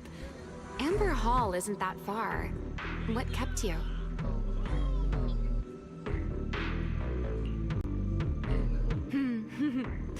You're acting more and more like a partner in crime now. Covering for your accomplice in front of an airspace patrol officer. Still, I have some understanding of what kind of person Secret is. Rigid, earnest, and her intuition is unnervingly sharp. She's certainly difficult to deal with. Fair enough. That's the nature of intuition. Sometimes it's right, sometimes it isn't. All right, enough of that. We should head off to the crime scene on the lower level of the retroflux zone.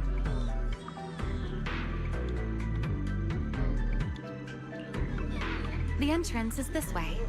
Griff is already waiting for us.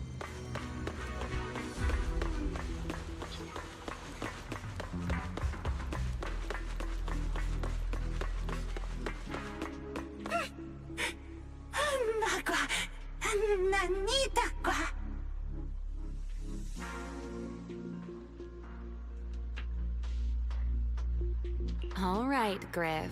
That's enough flattery. The sky will get dark soon, so we should get moving.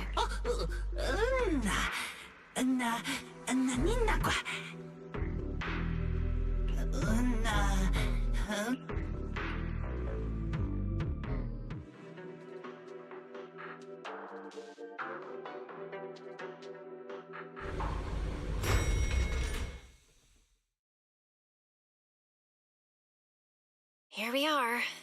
The bottom floor of the retroflux zone. Just like the energy hub I visited before. The lingering ether here isn't normal either. The concentration and activity levels are way off. In other words, there's probably another singularity leakage deeper inside.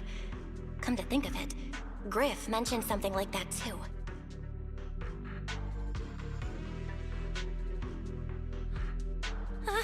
Hey, that tickles. Remiel, what are you doing? Why? To bring a certain someone back from her own little world, of course. Now then, Miss Detective, what new clue have you uncovered? Oh my, are you upset? Then how about this? I'll give you a feather as well, and you can try to get me to sneeze too. Then we'll be even Steven. Deal?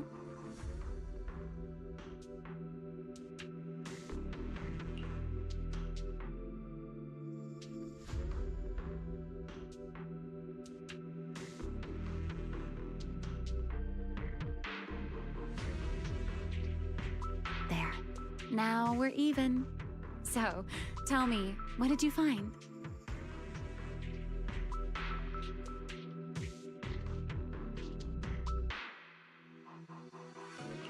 The lingering ether in this area, its concentration and activity aren't normal.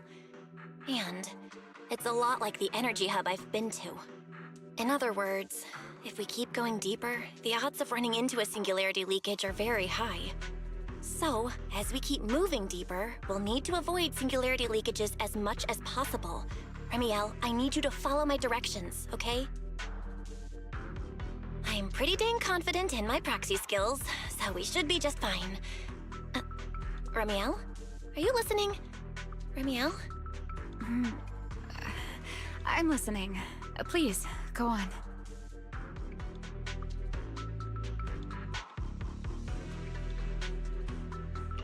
I already finished, Miss Absent-Minded Void Hunter. My apologies. My mind wandered for a moment.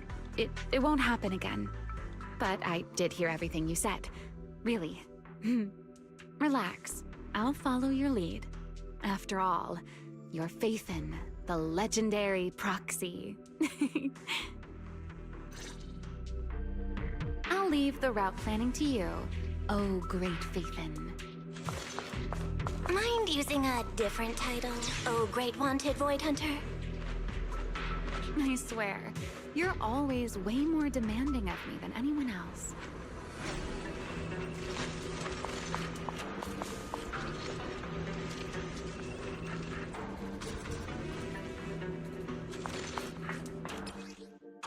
careful. Something's off with these mechs. These abandoned mechs. They've probably been affected by a singularity leakage. Let's give them a moment to cool down.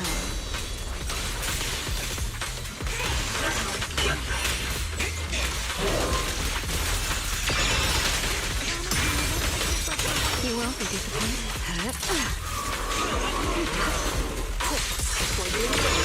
The wind rises.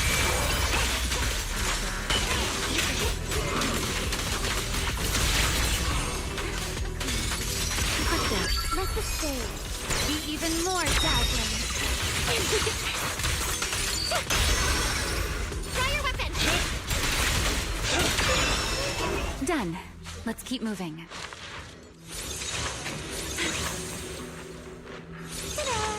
The ether activity nearby is acting up. Could it be a singularity leakage?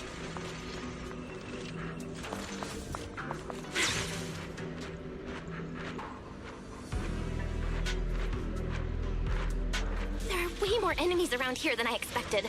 Remiel, how's it going on your end?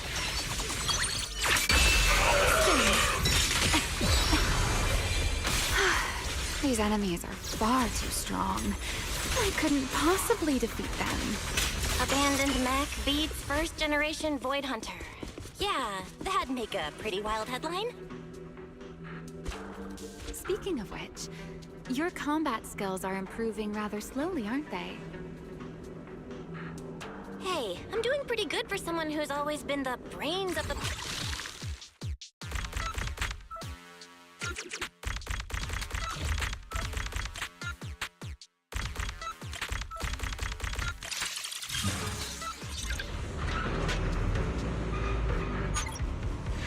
Let's slow down a bit.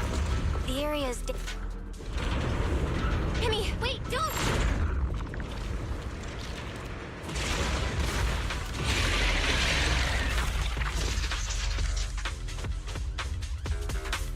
Time to end. Watch me. Great. We still ended up in a singularity leakage. Since we're here, let's finish this quickly. All right. Let's go, Pyrois.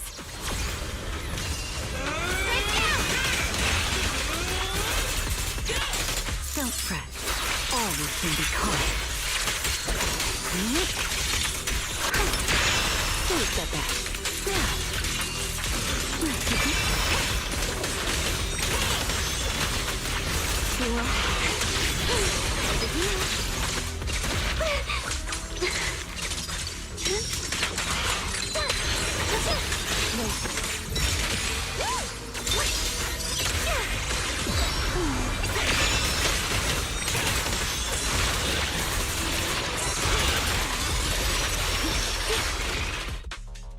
All right. The enemies are dealt with. Let's keep moving.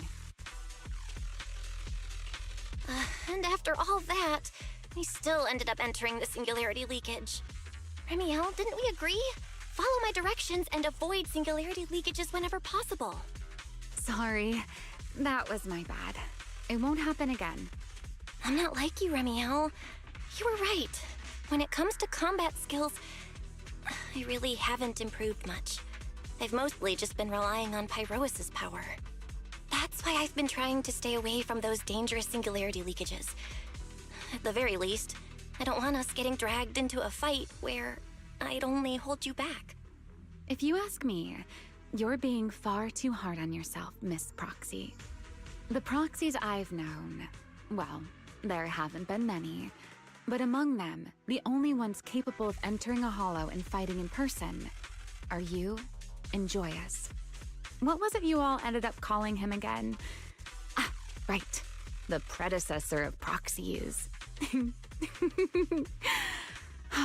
I'd love to see the look on his face if he ever heard that title.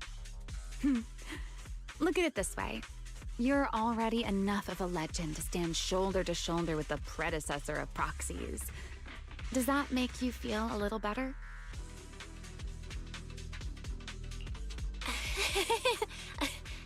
Thanks, Remiel. But putting me on the same level as Mr. Joyous? You're giving me way too much credit. It's not such a stretch. If you ask me, his combat skills may actually be worse than yours. He's your complete opposite. Always convinced he can handle anything. Yet the moment a real fight begins, he's the first one flat on the ground. And you're the sort of person who's already doing well, yet still quietly tells themselves it isn't enough. For a beginner, your combat skills have improved remarkably quickly. I know many of your friends excel in combat, but there's no need to measure yourself against them. Don't forget, you're a proxy. You always have been, and you still are. There are many things only you can do. As for the things you can't do alone, I believe your friends will be right beside you to accomplish them together. Remy-Hal, where did all that come from? And no riddles? Did your chronic Riddler syndrome finally clear up? Oh my, I thought you'd at least thank me first. Thank you for dragging us into a singularity leakage. For sharing a bit of old gossip about Joyous, of course. There aren't many people in this world who still remember what happened back then. Remy-Hal. Now that you're feeling a little better, it's time we kept moving. The crime scene you're looking for should be just below us. As for finding a way through the singularity leakage, I'll leave that to you, my stubborn Miss Proxy. Wait, who's being difficult here, Remy-Hal? Yes, I wonder, who could it be?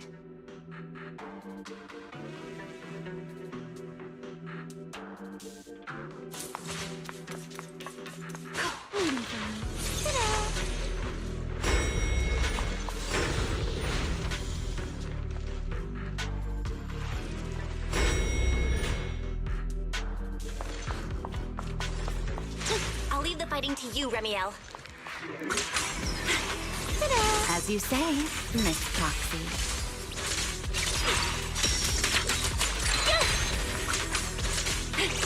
Let's stir up this.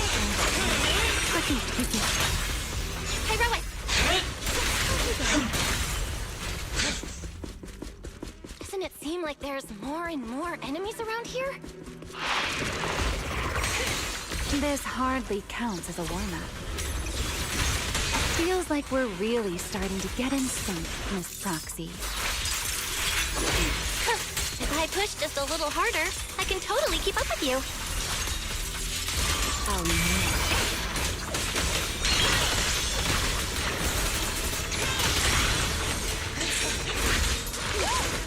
Don't get scorched.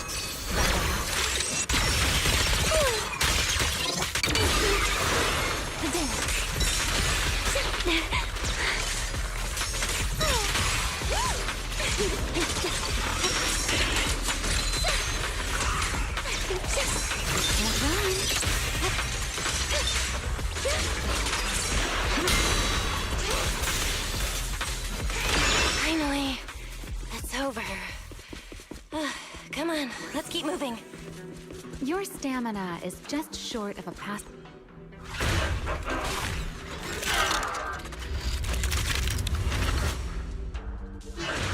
Whoa, that's a strong ether activity response.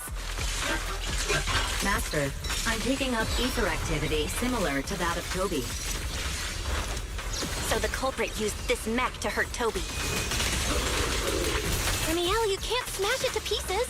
It has clues tied to the culprit. That's asking a great deal. Fine. Understood.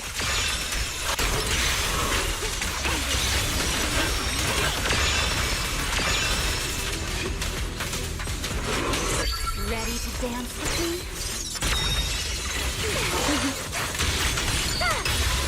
A single moment can become eternity.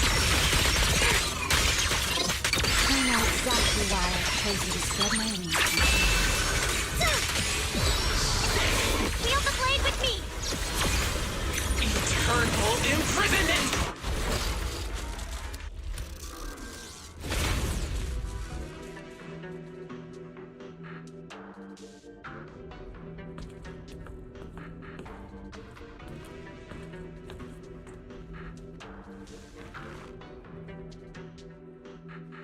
Data cross-reference complete. Master, your current location matches Toby's memory record with a 99.73% similarity rate. Site confirmed. Looks like the culprit's long gone by now. Let's check out that weird mech first and see if we can find any clues. Then I'll rest nearby for a bit. Data analysis isn't exactly my specialty, so I'll leave that to you and your AI assistant. Sure, no problem. Leave it to me.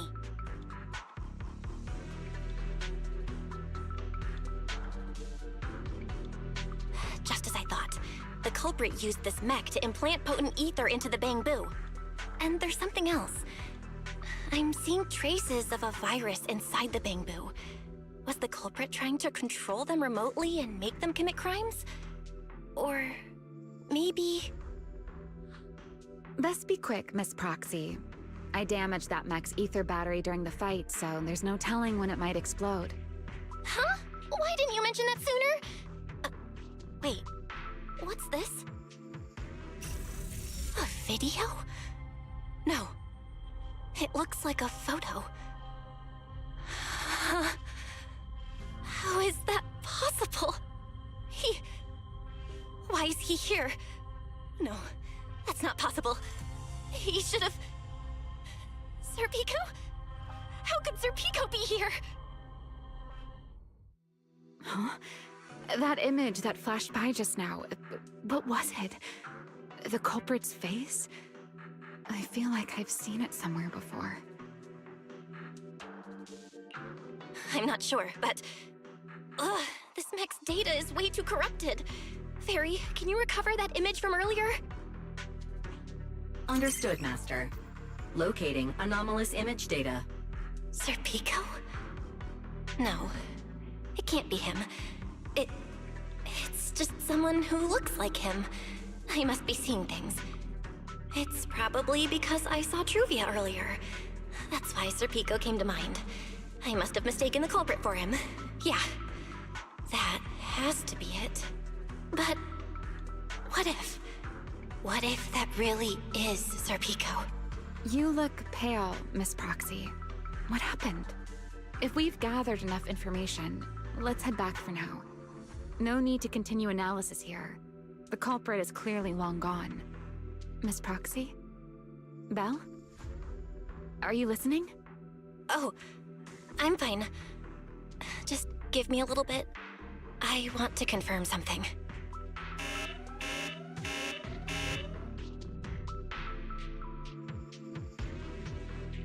Belle, stay away from that mech. Explosive device. So close. Gotta figure this out. Wait! A clue! What did you do? What did you do? You have a death wish or something? Are you trying to get yourself killed?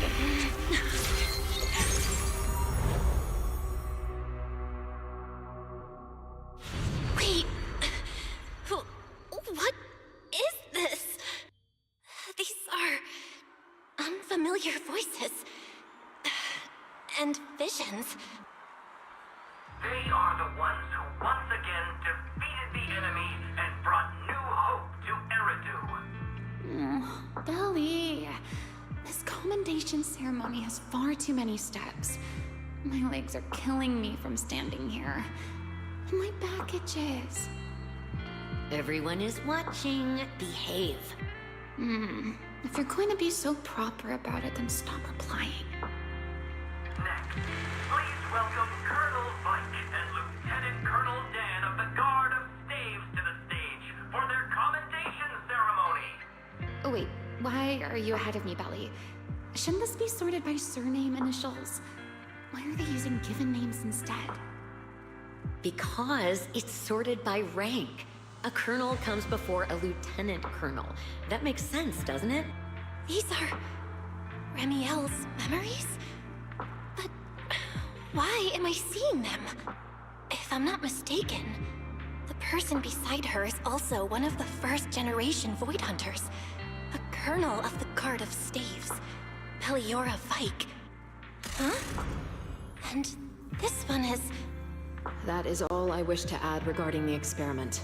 Professor Archie should have already gone over the rest with you. Relax, Sunbringer. It'll be fine. You and RK have already explained the experiment to us nearly 100 times, each in your own way. Then can you repeat it back to me, Remiel? Don't worry, Sunbringer. I've memorized everything for her. I'll be watching over her during the experiment as well. So, there shouldn't be any problems. What do you mean, shouldn't? Belly, you're supposed to say it'll definitely be fine. The Karma Core sealed within the Void Hunter weapon. At the moment, most of our research remains entirely theoretical. As for further resonating with it, Professor Archie's experimental plan remains only theoretically feasible. Belliora, Remiel, before the experiment officially begins, you may still back out at any time. No one will hold it against you. What are you talking about, Sunbringer? Of course someone would hold it against me. If I were to back down out of fear and throw away a chance that might let us conquer the Hollows once and for all, my future self would never forgive me for it. Sealed within a Void Hunter weapon? A Karma Core? What is that? I've never heard of it. Ellie, you've been distracted today. What's on your mind? Nothing in particular. Really? Then does that mean you stepped on my feet 3 times in a row on purpose? Ugh. Come on, don't be so tense. We don't get to dance together every day. Just try to enjoy it, okay? I know what you're thinking, but look at me. I'm not worried at all. Because I know that in tomorrow's experiment, no matter what happens, you'll be right there with me. As you always have. Yeah. Just like always.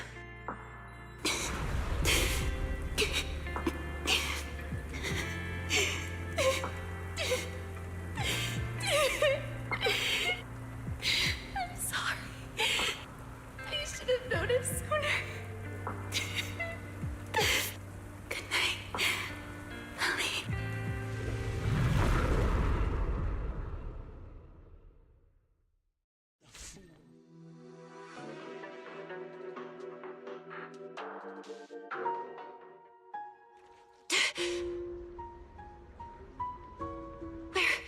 Am I?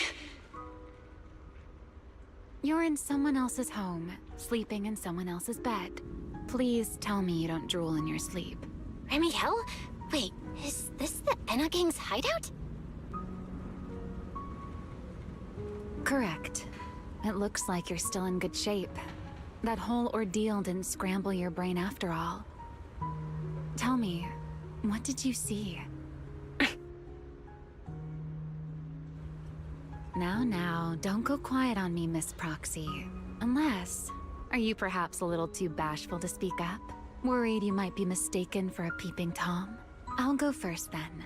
I saw you, your brother, and those 2 classmates of yours. What were their names again? Truvia and...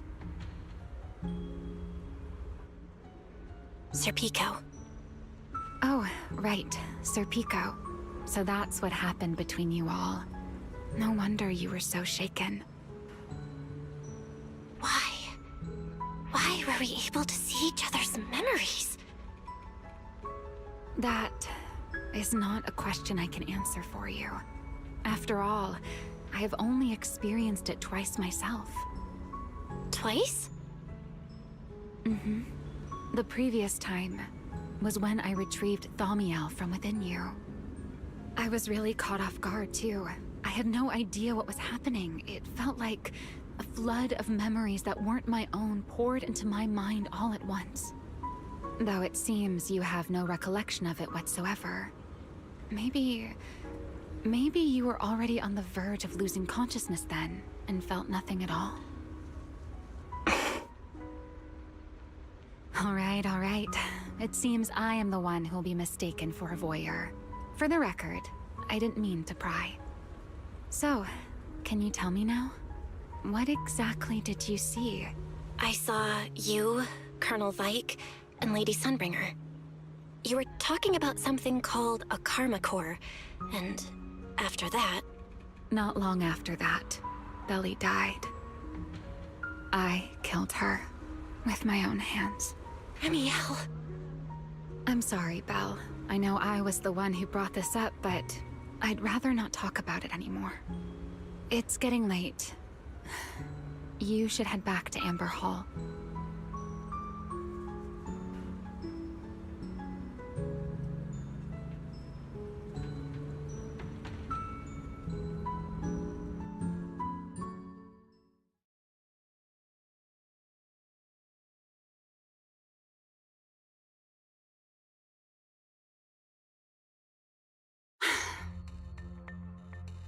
Does everyone in that covenant of yours have this nasty habit of haunting people like restless ghosts?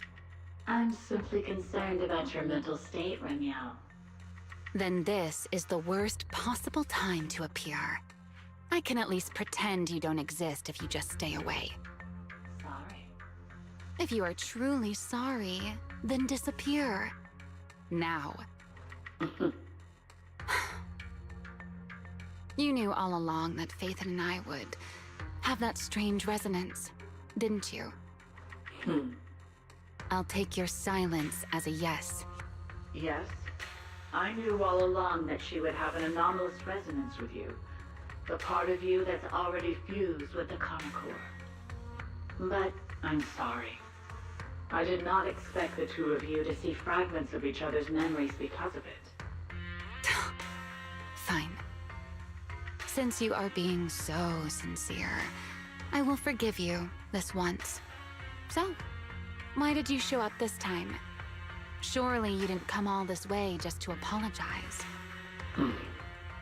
After your previous encounter with Eldrada, I'm sure you realize what the three Sunbringers of Rose Califer truly are. Perhaps. I'm not drawing any conclusions here, but I have a fairly good guess. Sunbringer. She always did have a habit of taking things too far. What's your plan then? My plan? Well, how about a short summer vacation here in Rose Califer for now? Ramiel, I hate to remind you again, but time is running out. Though, to be honest, I don't think you need to be in such a hurry. I know that storm you foresaw better than you ever will. And I also know when it will arrive. And before it's finally here, let me rest a while longer. In this city in the sky, opportunities like this don't come often, so I just want to take one more good look at the ideal city my old friend poured her life's work into building. And at the final gift she left for this world.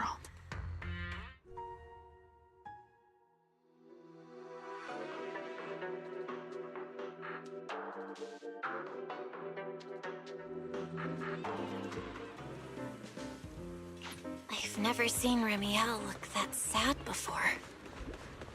What really happened between Remiel, Colonel Vike, and Lady Sunbringer? Forget your troubles.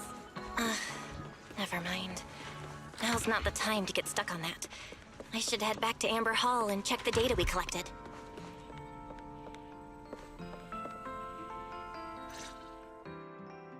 Belle, you're finally back.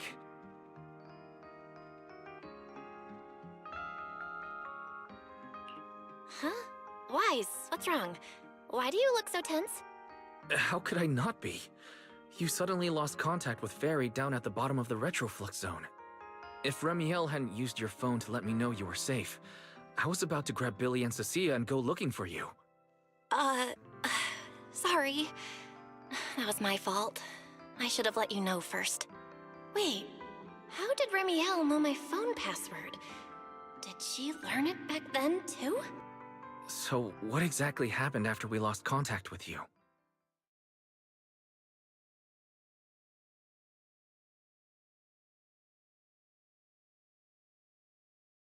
You shared each other's memories. Can our ocular implants actually do something like that? I don't know. Nothing like this has ever happened before. But Remiel said she saw something similar when she pulled Thaumiel out of me. I think Thaumiel and my ocular implants must have had some kind of weird reaction or a resonance. True. Thaumiel was there both times. But you've spent quite some time with Remiel before, and nothing like this has happened, right? Yeah, that's true. I feel like there has to be something else besides the ocular implants and Thaumiel. How about we go ask Lady Dracena the night after tomorrow? She's overseeing our treatment, so she may know more about this. The night after tomorrow? Why then? Lady Dracena will be hosting a welcome banquet for the guests at the CCD reception hall. We received invitations as well. Lady Dracena's hosting it herself. Does that mean the CCD's singularity leakage issue has already been resolved? Most likely. Otherwise, she wouldn't have scheduled it. I heard there's another welcome banquet happening in Virium at the same time. Lady Linvern and the ESD are hosting it for guests who still haven't been cleared to land in Buastrom. When I went out this afternoon, I ran into Valina and Norma. It looked like they were already heading to Virium to make preparations. So there are still guests stuck in Virium. Do you think that person who looked like Sir Pico could really have been... No, Belle. There's no chance it was him. You know he's already... Yeah. It's all right. I understand. Seeing Truvia again was bound to stir up old memories. But that's all in the past now. Sir Pico, Helios Academy. They're gone. Jeez, Wise. How come you look even more upset than I do? Come on, that's enough doom and gloom for one night. Time for bed. We worked way too hard to fix our sleep schedule. Let's not mess it up again. You're one to talk. Get some rest. And no playing phone games under the covers. Got it?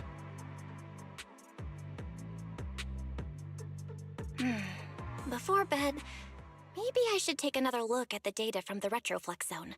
If I'm lucky, I might find something that tells me who the culprit really is.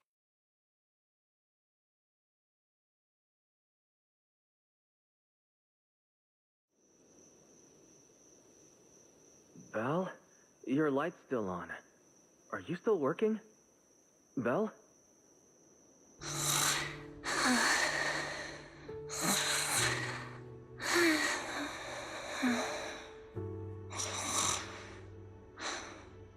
I told her to go to bed early, and yet...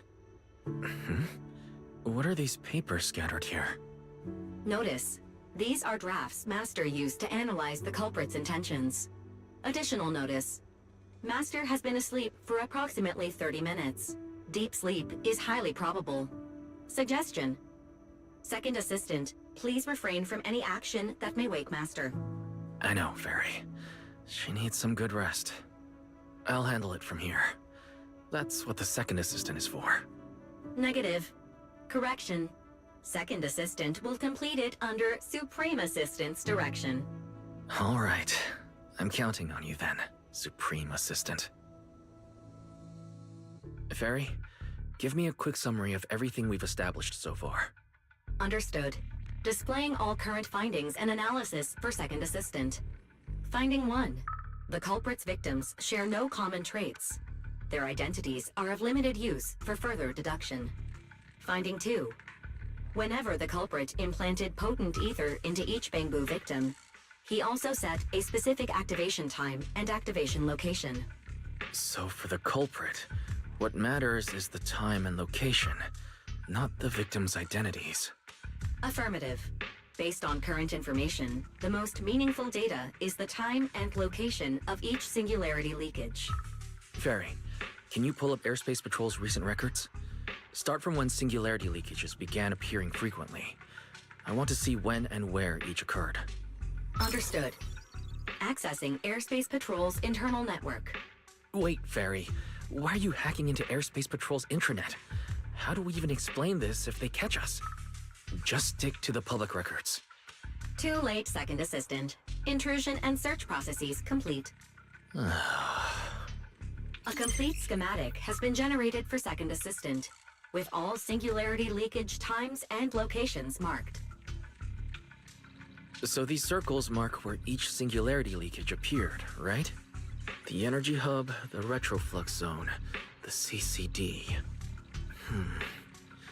Well, looking at the map, they appear to be randomly scattered around Buastrom.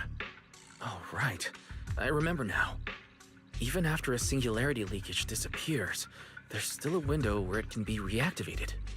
Affirmative. Such events exist in archived records. Fairy, could you mark the locations of these reactivated singularity leakages as well? Understood. Corresponding locations have been added to the map for Second Assistant. Huh. The positions changed a lot. No wonder it took so long for Lady Dracena to deal with the CCD's singularity leakage problem. Fairy, what's the significance of these overlapping areas? Answer. These indicate multiple singularity leakages occurring in close proximity, both in time and location. Analysis. Under these conditions, multiple singularity leakages interact, causing the affected area in real space to expand accordingly. So what you're saying is, multiple singularity leakages that appear at the same time and place can overlap. Wait, does that mean... Fairy, can you reorganize this data again? I want to pinpoint when and where these singularity leakages came closest to overlapping. Understood. Generating new analysis results for Second Assistant. This is it. This has to be it. How long was I out for? Fairy, I said wake me up after a bit. Wise? What are you doing here? That's not important. Fairy and I have figured out the culprit's true intent in creating singularity leakages. Come take a look. This is the location of the singularity leakage the culprit created last week, 3 days after we rescued Toby. All the singularity leakages overlap with one another, and the affected area stretches from the edge of Scommel Hollow all the way to Buastrom's main urban district. So, the culprit could use this method to move something from Scommel Hollow to Buastrom. Wait, Gerta Blulu? Yeah, I think so too. The culprit's real objective is likely to move Gerta Blulu into Buastrom's urban district. When you encountered it, it was clearly attracted to singularity leakages.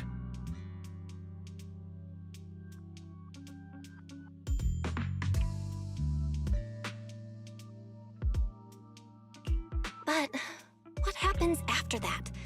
Once Gerta Blulu is inside Buastrom's urban district, then what? And besides, if it's really inside the singularity leakages in Buastrom right now, why hasn't anyone spotted it yet? Looks like we'll have to follow the trail of singularity leakages and investigate on site.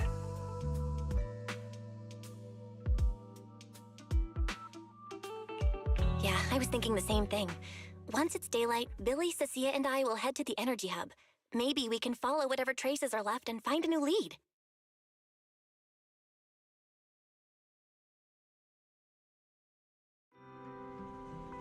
I don't think I slept very well. Whatever. I should head downstairs and find Billy and the others first.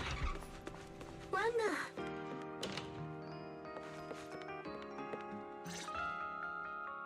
Belle! There you are! Wise already told us everything. Now that's our manager!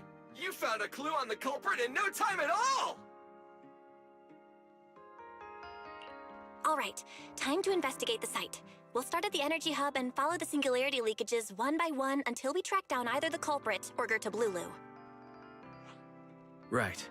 Fairy and I will stay here and provide remote support, as always. Belle, if you end up running into the culprit or Gerta Blulu, your safety comes first. Don't take any unnecessary risks. Don't worry, Wise. I'll be extra careful. Promise. We'll protect the manager too! Yeah, Yeah, don't worry, Wise. If anything goes wrong, I'll grab Belle and make a run for it. Oh, sorry, Billy. You're on your own, buddy. No problem.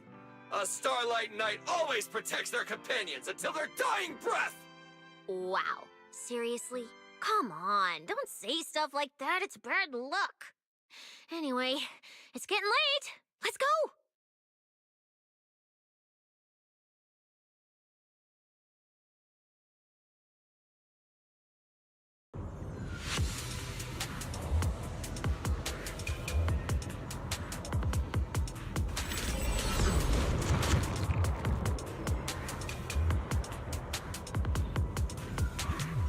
Well, we're here. Stay sharp, and if things go south, just run. Huh? Where are we? Did we end up back in Buastrum? It looks like... an office?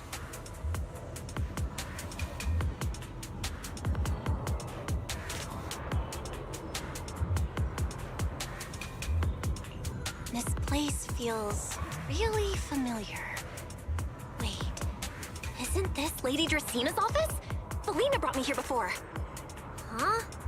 Lady Dracena's office? So Gerta Blulu came all the way here just to walk straight into a trap? But Lady Dracena never mentioned anything like that.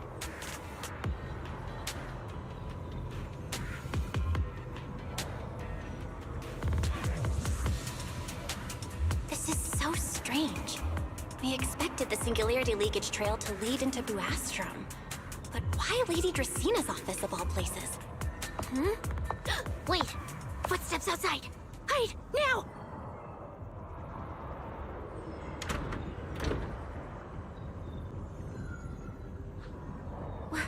You startled me. What are you all doing here? Oh, well, actually, Belle! You explain.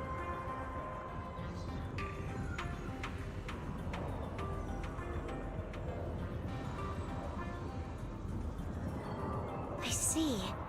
A path formed by singularity leakages? I really hadn't considered that possibility before.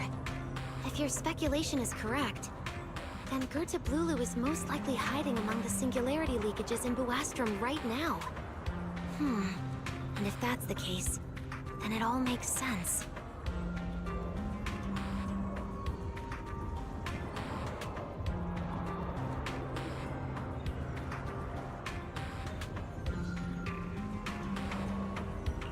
Huh? Lady Dracena? Do you have any other clues? Well, you see, a few nights ago, a small singularity leakage appeared near my office. Considering that, together with your deductions, the target of both the culprit and Gerta Blulu is most likely... Belle, could I ask these two to step outside for a moment? After all, their identities... Huh? It's okay, Lady Dracena. We're all friends here. There won't be any trouble. I understand, but this concerns Rose Califer's highest level secrets. The fewer people who know, the better. Especially considering who these two are. A new Eridu public security officer and, an unemployed freeloader. An unemployed freeloader is a little harsh, Lady Dracena. Oh, I get it. It's the kind of top secret stuff where knowing too much means trouble, right? Maybe even getting silenced permanently. Yeah, more or less. It's a bit complicated, so Belle and I will need some time to talk. Cecilia and Billy, you can return to Amber Hall and rest. Once we're done, someone will escort Belle back to you. Right away! No problem, Lady Dracena. Me and this robot vacuum will disappear right now. We already stopped listening.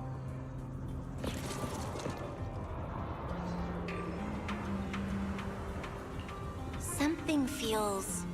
off somehow. Why am I being treated differently from Cecilia and Billy? Is it something about my identity? Why would Lady Dracena send them away like that? Should I call Billy and Cecilia back here? What is it, Belle? Something on your mind? It's nothing, Lady Dracena. Come here, Belle. I'll tell you what happened that night. That night, I had just returned to my office when I sensed an unusually strong ether presence in the air. The source seems to be somewhere around here. Now that you mention it, yeah, I can still feel a faint trace of ether in this room. Aside from the residual ether, these documents were scattered across the floor at the time. Lady Dracaena, do these documents have something to do with what happened? Compare them with what you have found. Once you read them, you will understand. CCD facility renovation plans, personnel transfer records, Rosetta data daily reports. These don't really have anything in common, do they? What's going on? My eyes just... Huh? Wait, that ethereal broke in here days ago. So why is there still ether residue? And the ether isn't coming from in front of me. It feels more like behind me. Herois! I knew it! You're not Lady Dracaena! What the heck are you? Lady Dracaena. I'm Truvia from High Ambitions Corp. I'm here for our appointment. Truvia, run! Huh? Truvia! No. No, no, no! Move, now!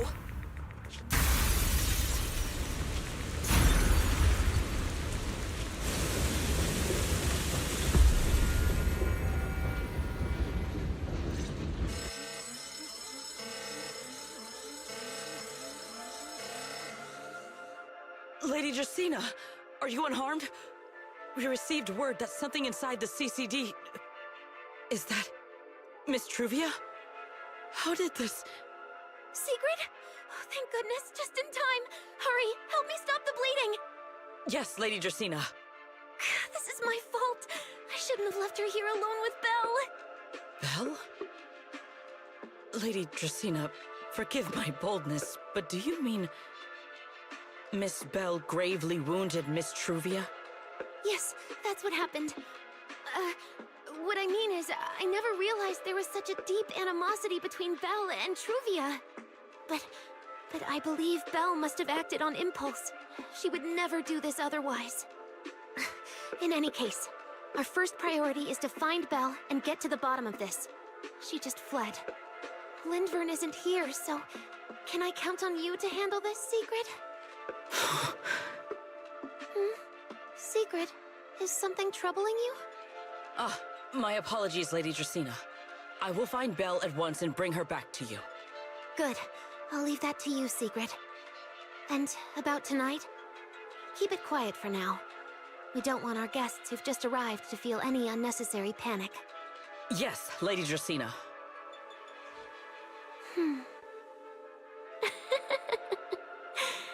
Go, Sigrid. Go fulfill your duty. Find her, arrest her, and then bring her back to me.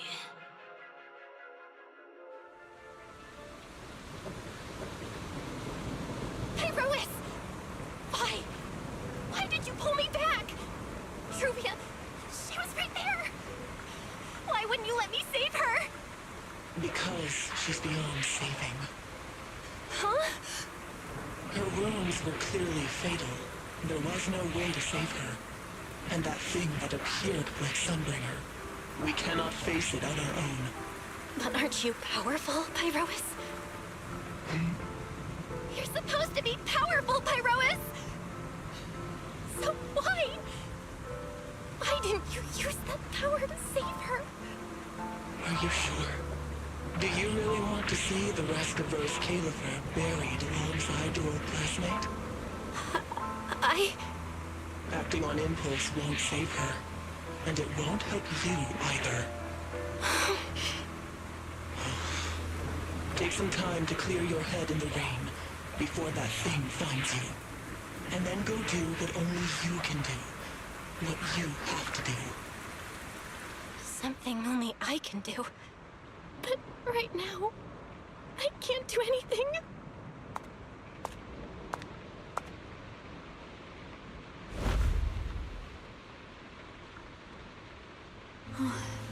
You sure look like a mess. It's only been one day. How did you end up like this? Ramiel, why are you here? The airspace patrol alarms have been going off non-stop, so I had to check, didn't I? They could be looking for their fugitive. So, how did you manage to end up in such a mess? All right. If you don't want to talk, fine. But don't stand out here in the rain, okay? You'll catch a cold. And if you don't want to go home... Oh, right. Amber Hall's already surrounded by the airspace patrol. Going back now would be walking straight into a trap. In that case, why not come to my place for a while? At least I can give you somewhere to sleep. If you don't answer, then I'll take your silence as a yes.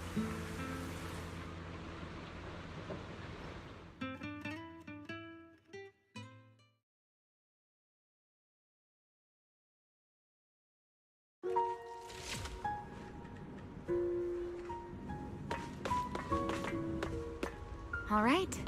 Sit anywhere you like. Jeff.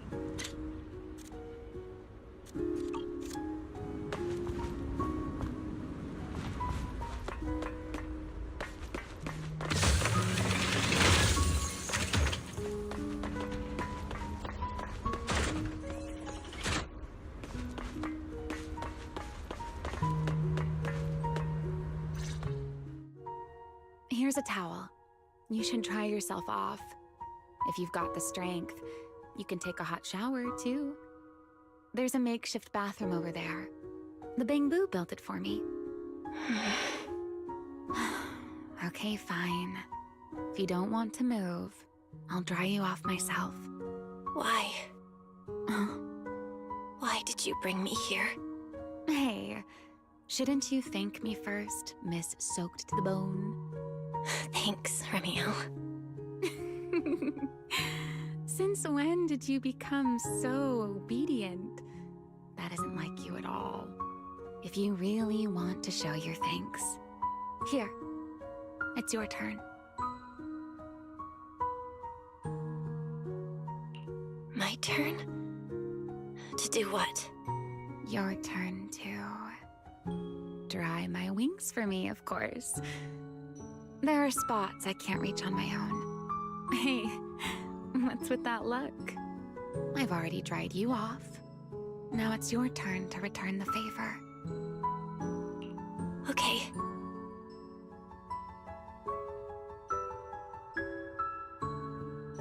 You know, Belle, I've never liked rainy days. The rain always leaves my wings soaked and heavy. Shake as I might, I can never quite dry them.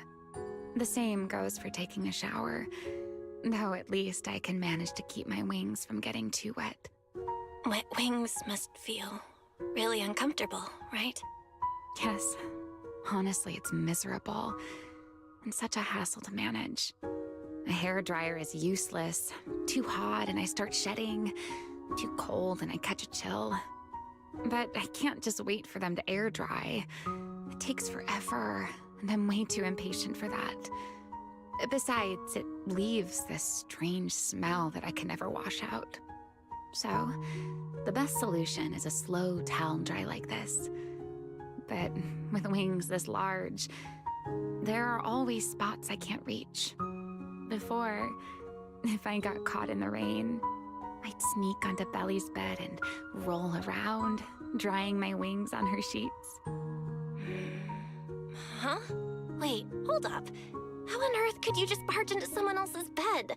Wouldn't she be furious? It was fine as long as I didn't get caught. Though, of course, whenever Belly did notice me, she was absolutely furious.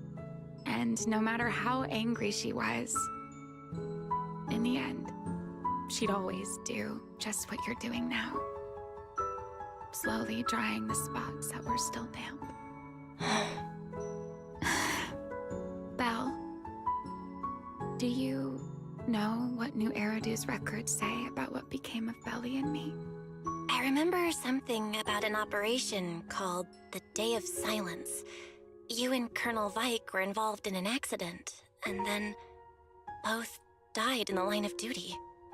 Yes, died in the line of duty. Such a noble, dignified phrase. Though, in a sense, it isn't entirely wrong. After all, for us Void Hunters, our first and only duty was to suppress the Karma Core inside our weapons. The Karma Core? Inside the Void Hunter's weapons? That's right. Remember the Enchainer I mentioned before? What truly sets them apart from ordinary ethereals is a special core known as a Karma Core, found only within an Enchainer. According to RK, a Karma Core differs from an ordinary ether core. It doesn't form naturally. It is something made directly by the Creator. The Creator made the Karma Cores, a power capable of rewriting the laws within Hollows, and used them as the cores to create the Enchainers of the Great Hollows. That's the gist of it, at least. Back then, after a long and bitter struggle, we finally were able to bring down one of the Enchainers. But the Karma Core itself could not be destroyed. RK and Sunbringer, they wanted to eliminate the threat posed by the Karma Core once and for all, while allowing humanity to harness the power within it. In the end, they found a way to seal the Karma Core within Porceloy. And from that, they forged the Void Hunter weapons. So, the power inside Void Hunter weapons actually comes from the Creator? Yes, which is exactly why there are so many side effects. At the time, we were naive enough to believe that if we could truly master that power, humanity might finally overcome the Hollows once and for all. So, when RK and Sunbringer proposed the plan, we never doubted it for a moment. Lady Sunbringer and Professor RK's plan? Yes. Project Sunseeker. I'll never forget that accursed name for as long as I live. Simply put, it was an experiment that used vast quantities of porceloy as a medium to partially fuse us Void Hunters with the Karma Core sealed within our weapons. They fused you with a Karma Core? Then that means... It meant we'd become artificial Enchainers. No more enduring the costs of wielding Void Hunter weapons, and perhaps even achieving a stronger form to defend New Eridu. Looking back, I can hardly believe I fell for RK's lies so easily. So, it was in that experiment when you and Colonel Vike... Yes. Belly and I were the final participants. Or rather, the final test subjects. Looking back, I wonder if Belly already knew the truth behind RK and Sunbringer's plan. Otherwise, she probably wouldn't have insisted on coming along. She's never been one to enjoy the spotlight. If only I'd realized what she was thinking sooner. Ramiel... RK was extremely meticulous, always laying out careful, detailed plans. So, I can't say if the Karma Core losing control during the experiment was truly an accident, or if it was his cleverly disguised plan all along. But whatever the truth, it ended with the Karma Core spiraling out of control and Belly becoming a new Enchainer. As for me, I partially fused with the Karma Core inside Damiel, becoming what I am now. A monster. Half human, half Enchainer. Maybe, deep down, I'm just not ready to give up my life so easily. In the final moment, Thaumiel's power of controlling temporal patterns froze me in a state of near suspended animation. I didn't fully awaken from the seal in Persena's Hollow until about a year ago. The power of temporal patterns? Right. Remember my feathers? The ones that can pin you in place. That's an example. The Karma Core sealed within Thaumiel holds the power to halt the flow of time. And because I partially fused with the Karma Core, even without Thaumiel, I can replicate a similar effect on a smaller scale. But that little bit of power isn't nearly enough to take on those 3 Sunbringers. That's why I had to reclaim Thaumiel. Even if it accelerates my path to becoming an enchainer, I still have to...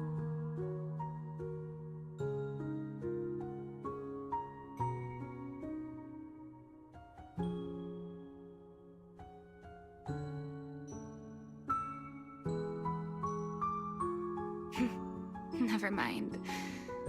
Enough about me. Why am I even telling you all of this? Still, now that I've told you so much...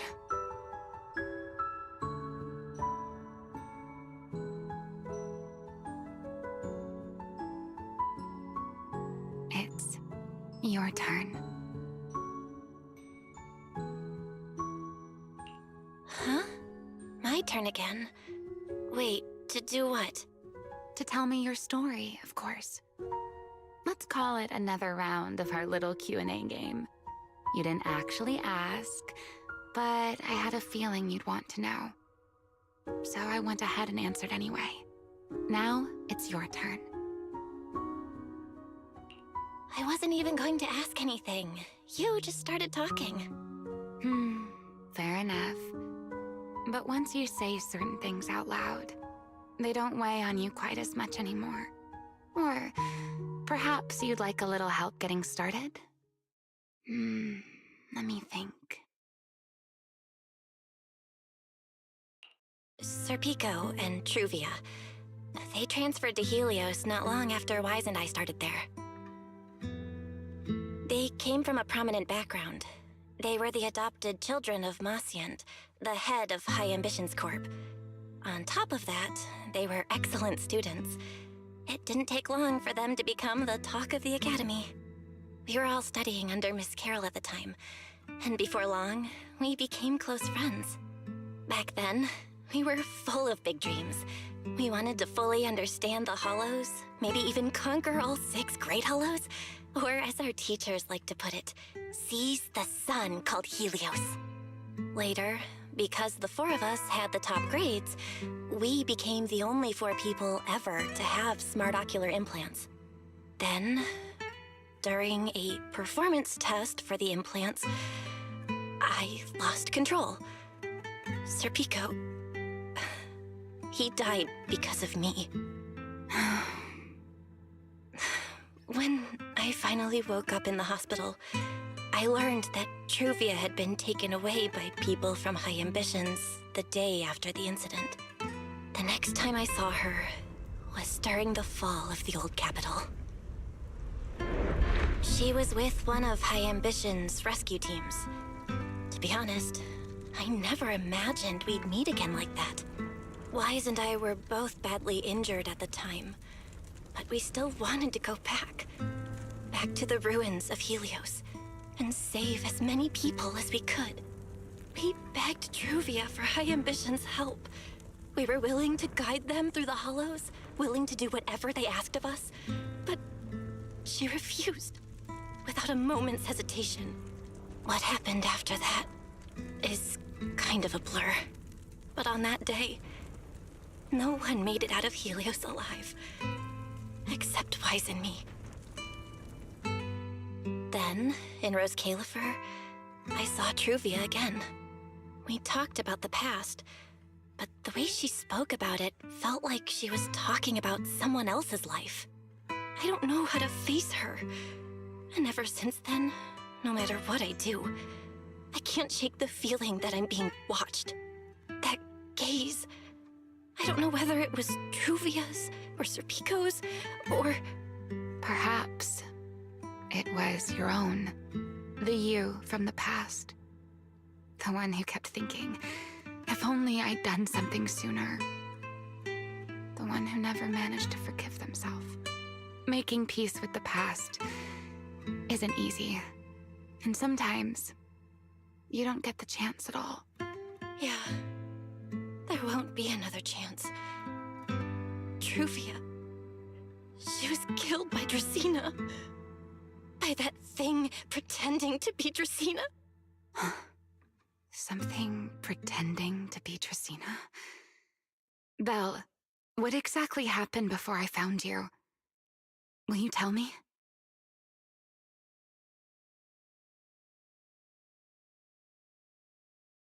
I see. So that means Dracena, the youngest of the Sunbringers, had already... No. Judging from the timeline and the outcome, perhaps not yet.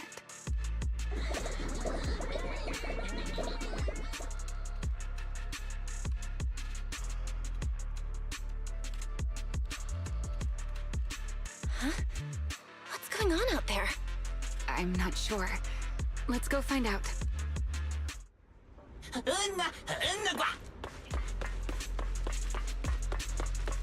Forgive me, but I cannot obey. Is that secret?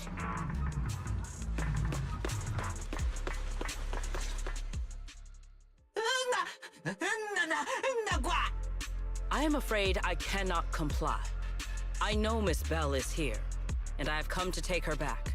Please do not stand in the way of my duty. Sigrid. She won't be easy to fool. Belle, hide for now. I'll think of something. Belle? What are you doing? Sigrid, leave them out of this. I'm right here. Thank you for your understanding and cooperation, Miss Belle. But... I'm sorry. I can't go back with you.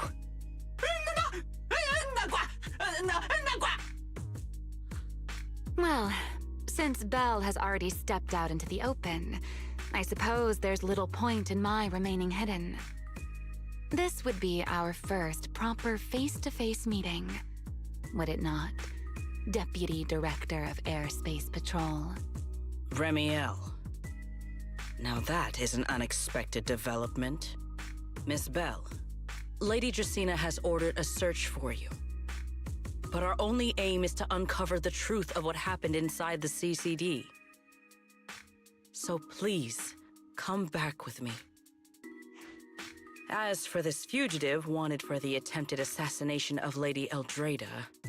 Just so we're clear, if you decide to make a move here, you'll be the only one who dies. How can you be so sure before you actually try? I don't mind getting my hands dirty. I am a fugitive after all. Hardly a saint to begin with. But are you really willing to die like this? As a puppet controlled by that monster without ever learning the truth? Then speak plainly. I have no patience for riddles. Very well. You really do take all the fun out of it, don't you? Then I'll tell you outright.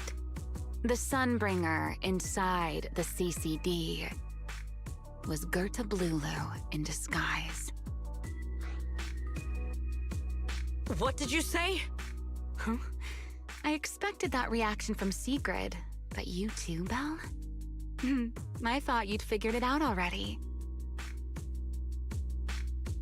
How did you even come to that conclusion? I know it definitely wasn't Lady Dracena, but Gerta Blulu? There's no way. That is quite a story you've come up with, Remiel. Oh? I was expecting something more along the lines of, "How dare you slander Lady Dracena?" followed by you charging straight at me with your spear. I was quite prepared for that. Or could it be you've suspected all along that the Sunbringer at the CCD might not be the real one? What makes you so certain that it was Gerta Blulu? Intuition, perhaps? Of course, there was also my trust in Belle, and a little reasoning. According to Belle's account, they followed the trail of singularity leakage through the energy hub, yet somehow ended up in Dracina's office. Then the false Dracina showed up, sent Billy and Cecilia away, began mutating into an ethereal, and attempted to silence Belle for good. That's when Truvia arrived. She saw through the imposter's disguise too, and became her first target. After that, Sigrid, Dracina ordered you to bring Belle back to the CCD and uncover the truth. Have I got that right? Yeah. Sigrid, I know it's hard to believe, but that's what I saw with my own eyes. I did receive orders from Lady Dracina. But what does that prove? Let's put it this way, Sigrid. Before you arrived, based solely on Belle's description, I assumed Lady Dracina's karma core had gone out of control and turned her into an enchainer. But from what we've seen before, if that were the case, there is no way she could have retained her human consciousness, much less continued issuing orders to you. With that possibility ruled out, and considering Belle's discovery of the singularity leakages, along with the recent appearance of multiple enchainer larvae, it is entirely possible that either Gerta Blulu or Bashmu entered the CCD through the singularity leakage, and, through the karma core, became partially fused with Dracina. How could that even be possible? It seems you have at least a basic understanding of enchainers and karma cores. Good. That saves me a fair bit of explanation. I can't say how Sunbringer managed it, but the most likely explanation is that she divided her karma core into 3 parts and entrusted them to the 3 ladies we see today. That would also explain why Gerta Blulu and Bashmu appeared at roughly the same time. Then again, there may be a 3rd enchainer larva out there that we simply haven't discovered yet. As for why I don't think it was Bashmu, well, that's the easy part. Bashmu is enormous. Had it appeared in Buastrum, it couldn't possibly have gone unnoticed. So, either it was Gerta Blulu or a 3rd enchainer larva we haven't discovered yet. It attacked Lady Dracina, and it succeeded. Just not completely. Otherwise, there would have been no reason to keep impersonating her. If I had to compare it to something, it would be like, 2 people fighting over the same controller. Dracina's consciousness and Gerta Blulu's consciousness coexist in the same body, competing for control of both the body and the karma core. Judging by the current situation, it seems Gerta Blulu has the upper hand. That is still nothing more than speculation. And if Miss Belle deceived you, then none of your conclusions would hold.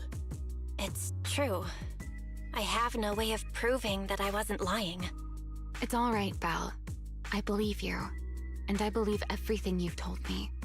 Remember the rules of our little Q&A game. You don't have to tell the whole truth, but no one is allowed to lie. And besides, Sigrid, you've heard us out this much already. I'd say that means there's still room for us to talk. Wouldn't you agree? What is it you want to talk about? Why, how to get that poor little Sunbringer out of her current predicament, of course. So, interested? There's too many eyes out here. We should speak inside. The retroflux zone. I never would have thought you would be hiding here. Oh? And here I thought you would let me go on purpose.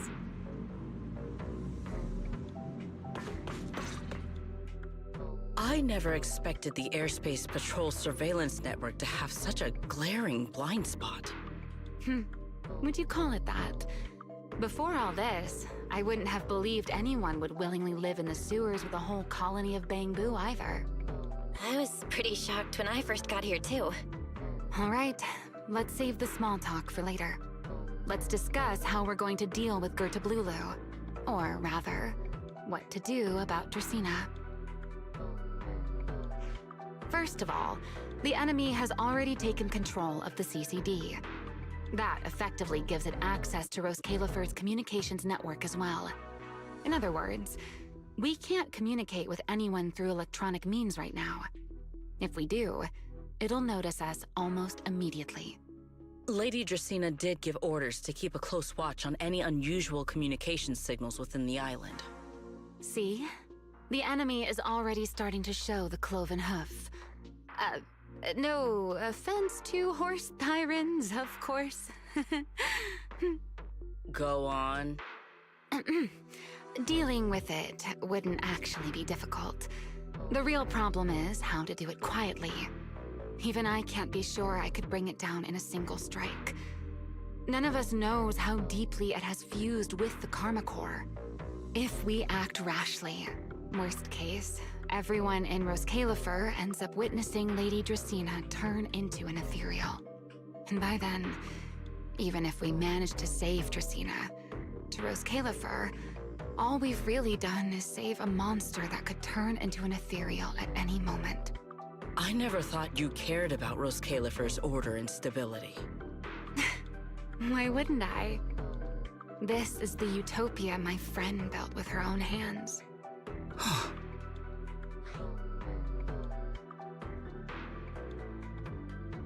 Remiel's right. We need a way to keep the imposter contained without drawing any attention. Sneaking back into the CCD again probably won't work. Even if Sigrid helped us and cleared out all the guards, the imposter would catch on the moment she did anything out of the ordinary. Unless we could somehow lure the imposter out of the CCD and into somewhere isolated. Somewhere no one would notice. Wait. Remiel, Sigrid, I've got it! A way to deal with that imposter without anyone ever finding out. Oh? Please, go on. Tomorrow evening, the CCD will be holding a welcoming banquet for the island's guests in its reception hall. It's supposed to be hosted by Lady Dracaena herself, which means she's definitely going to be there. That does sound promising. We could go in as guests instead of forcing our way into the CCD. That would save us a great deal of trouble. But, Miss Bell, with so many guests around, how do you plan to stay unnoticed? What if a singularity leakage appeared just as the imposter made its appearance? Or maybe a passage formed from multiple singularity leakages? If that's how it got into Buastrum, then we could use the same trick to send it back. And if there just happened to be no airspace patrol soldiers patrolling the Hollow at the time, then nobody would notice, right? I am starting to lose track of what you mean, Miss Bell. How are you going to make a singularity leakage appear in the CCD reception hall at that exact time? Yesterday, Remiel and I found the culprit's crime scene at the bottom of the retroflux zone. We also figured out how those singularity leakages are being created. I think I can make something similar. If we keep it under control, nobody at the banquet will be in any danger. Fighting fire with fire, are we? Yeah. As long as we have stable Hollow observation data to run the calculations. Oh, wait, no. I don't have the HDD with me, and I can't reach Wise or Fairy either. So how am I supposed to get stable Hollow observation data? Uh-oh. That look on your face tells me something's wrong, Belle. If you are concerned about obtaining stable Hollow observation data, while I am not an expert in that field, I should still be able to offer some assistance. There is a derelict area known as Rosewick within the Scommel Hollow. During patrols, we discovered equipment there that is similar to what the CCD uses to process Rosetta data.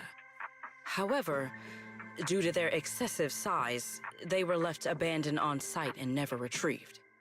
If that equipment still works, then that might just do it. But without Databoo handling the calculations, it'd probably take forever to...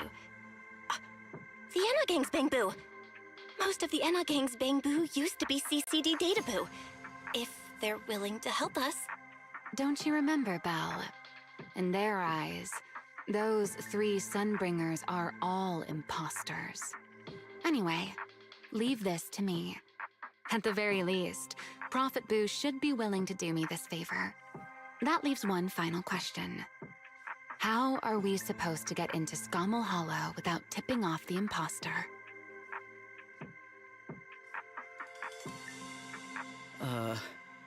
Why are you both suddenly looking at me like that? Oh, nothing. I simply thought a certain Airspace Patrol Deputy Director might be able to get us into Scommel Hollow. At first light tomorrow, I will return here and find a way to get you to Rosewick. I can also pretend I never saw you tonight. That is all the assistance I can offer. And if I discover that everything you have told me is false, I will personally answer for tonight's decision, whatever the cost.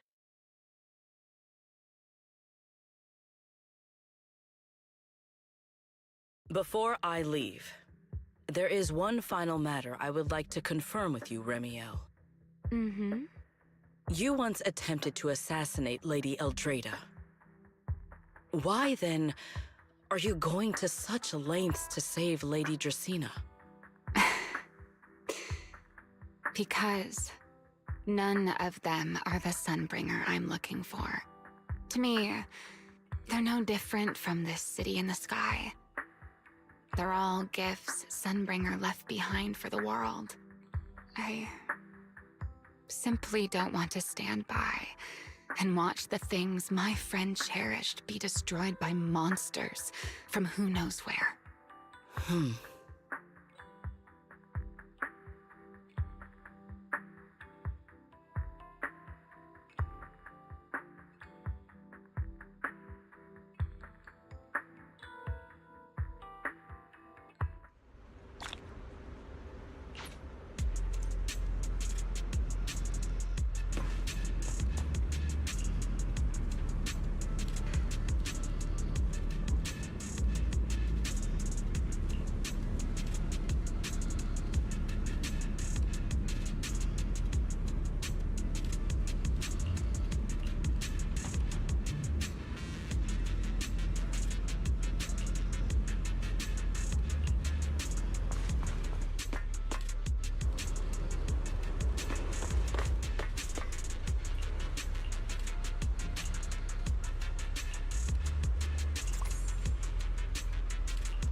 Feels like way too much happened today.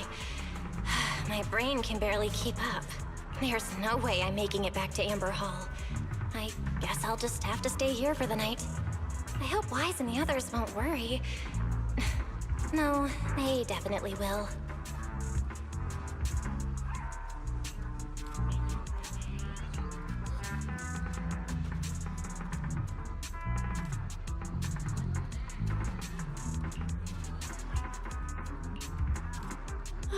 Secret's here so early.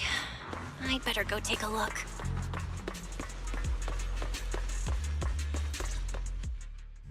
Good morning. I have secured a carrot for the Rosewick area.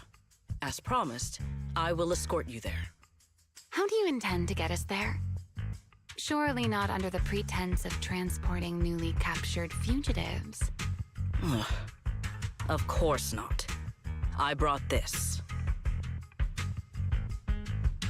That pause was too suspicious. She must have actually considered taking us there as prisoners. So, what's inside? Costumes and props. They should allow you to accompany me openly into Scommel Hollow. I see. Airspace Patrol uniforms. not a bad idea. Right. If we're disguised as airspace patrol soldiers accompanying you in the Hollow, this could work. Thanks, Secret. Yes. That is the plan. In any case, please hurry and change. Time is short. We must depart as soon as possible.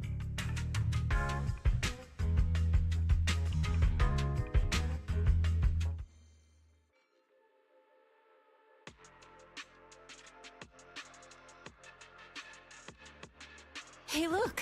What's that? Wait a second.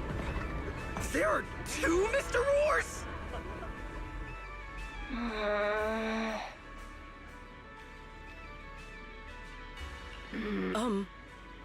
Is something the matter? Why have you fallen silent? Is the size incorrect? It's, not just the size. Though the size is certainly part of the problem. Secret, are you serious? You expect this to fool the airspace patrol soldiers? Yes. I believe it should serve well enough. No. No. There's no serving here. The Deputy Director of the Airspace Patrol traveling with Mr. Roar. 2 Mr. Roars, no less. Is there anything in Rose Califer more suspicious than that?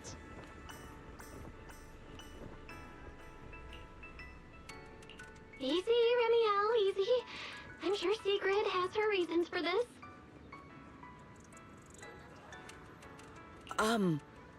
In truth, it was already rather late by the time I returned yesterday, and I had no time to prepare. As luck would have it, one of our squad members found a Mr. Roar mascot suit near Beckford Street during yesterday's routine patrol, so I brought it with me. Beckford Street? Remiel, is this the one you left there the day before yesterday? Oh? So you are fond of Mr. Roar too, Remiel? I am not. How did you even arrive at that conclusion? Wait. There are 2 mascot suits here. Don't tell me. The other one is mine.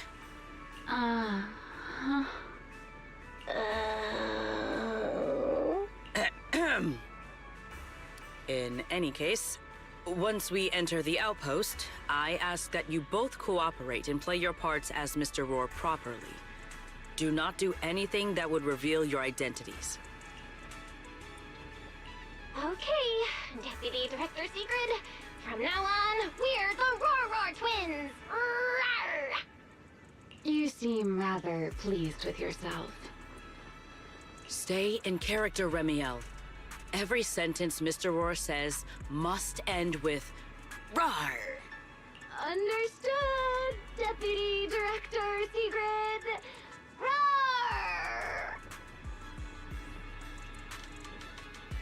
Very well. Since you are both prepared, let us move out.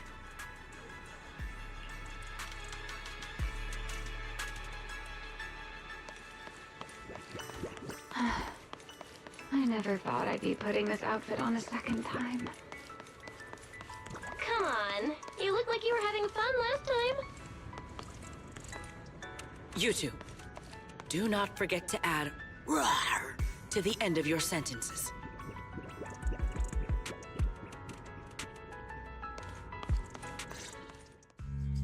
Good morning, Lady Sigrid! Up and about early as always, huh? They are? Mr. Roar.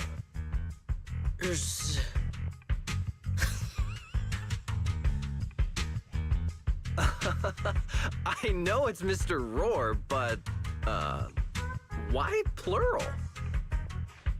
Obviously, Mr. Roar has a twin. Huh. Since when did that become part of his backstory? I've never heard of that before.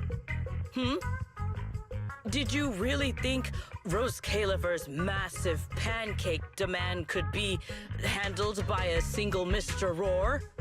Mr. Roars, please tell my subordinate the truth.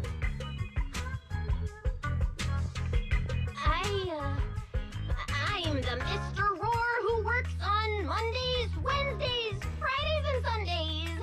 Rawr. I'm the Mr. Roar for the Tuesday, Thursday, and Saturday shifts. Rawr. Ah, that signature catchphrase. Yeah, that's definitely Mr. Roar.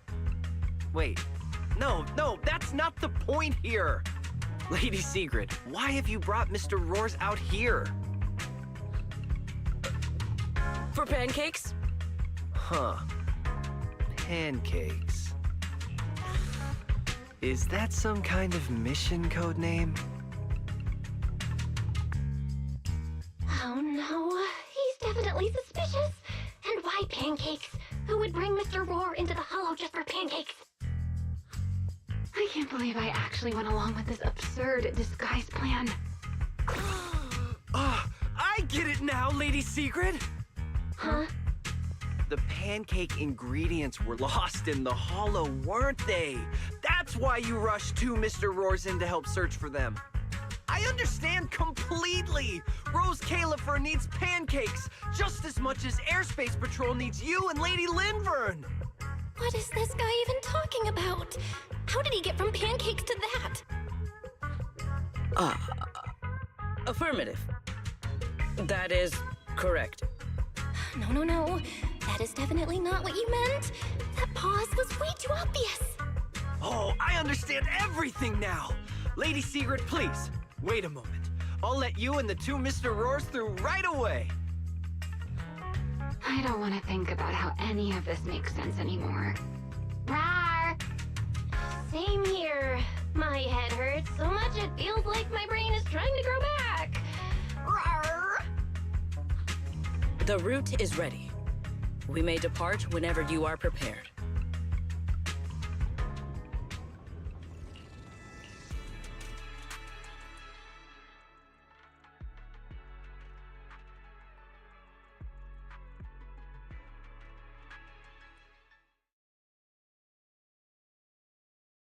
All right. From here on, there is no need to worry about being spotted by my subordinates. There are no scheduled patrols in Rosewick today. What are you two doing? Finally got this headpiece off. Oh, I was about to suffocate in there. See? I told you. This costume is way too tight and stuffy. Getting stuck in it the other day was definitely not my fault. Oh. It's not very polite to stare, Miss Deputy Director. Or is there something on my face? No, nothing like that. I merely thought you seemed somewhat more lively than I had expected. You are quite different from the Remiel described in the records of the first-generation Void Hunters. Let me guess. In those records, we all come across as rather stern and proper, don't we? Well, I suppose that can't be helped. We were Void Hunters, after all. We had to look the part, especially the sort of Void Hunter people expected to see. The head of the Hoshimi family gets lost at the drop of a hat. Sunbringer is a bit socially awkward. And Joyous spends every other day nursing a hangover. You wouldn't expect any of that to make it into the official records, would you? Indeed. But that was who they really were. Nothing like the people described in those records. What about you, Remiel? What's the real you like? The real me? Isn't she standing right in front of you already? Knew it. I figured you'd say that. Oh my, then we really are in sync. But let's save the gossip for later, shall we? Don't forget why we came here. Yes. The central district of Rosewick is just ahead. The device we are looking for should be there. Okay, let's keep moving.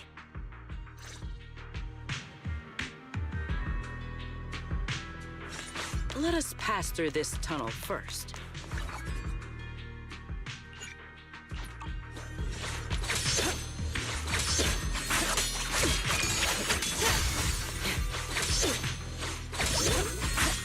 So this is Rosewick. What a spectacle. Rosewick. I never imagined this place would end up like this. Huh? You've been here before? Yes. Back when there was still only one Sunbringer, over 100 years ago. That enormous building in the distance is called Meridian Hall. It was once a research facility personally overseen by Sunbringer. And the main focus of that research was to work with Joyous and the others to verify whether the Rosetta Data computational model was viable. But as for how this place ended up in the Hollow, that I don't know. Of course, the Research Institute back then didn't look like this. At the very least, it wasn't so twisted.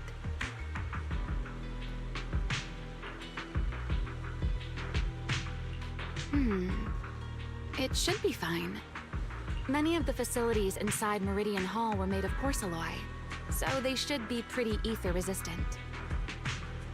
As for the spatial structure, we'll have to rely on the back door that Sunbringer left behind.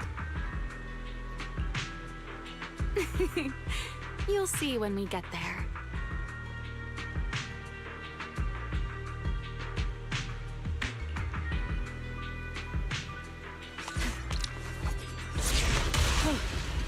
Miss Bell, did you ride along the tracks like this last time as well? Oh. Sorry, Secret. Yeah. What is that glowing over there? Well now, I never expected it would still be right where I left it.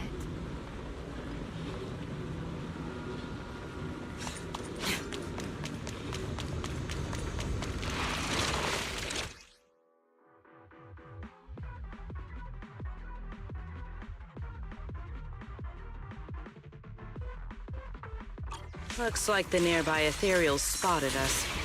They're starting to gather. Call me anytime you need my help. There is no need. This is barely even a warm-up.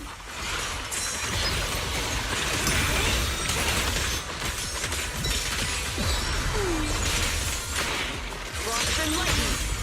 Draw your weapon!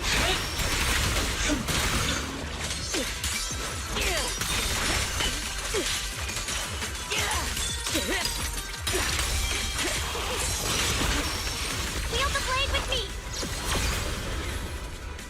Fire it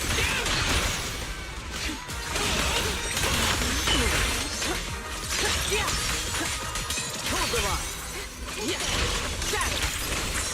The sky shall not be defiled! You beat me to it. Dealt with, for now. Let us go see what that glowing object is. This object bears a strong resemblance to certain devices within the CCD. Yes, both are Sunbringer's creations after all. I'm surprised this key hasn't been affected by the spatial distortions. It remains intact. Guess we're pretty lucky. It's the key to Meridian Hall, the back door that Sunbringer left. This is a key, you say? But where is the door? For that, I'm afraid you'll have to ask Sunbringer herself.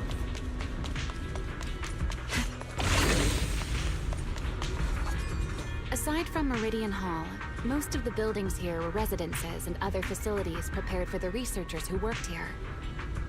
In other words, even if they were swallowed by the Hollow, it wouldn't matter.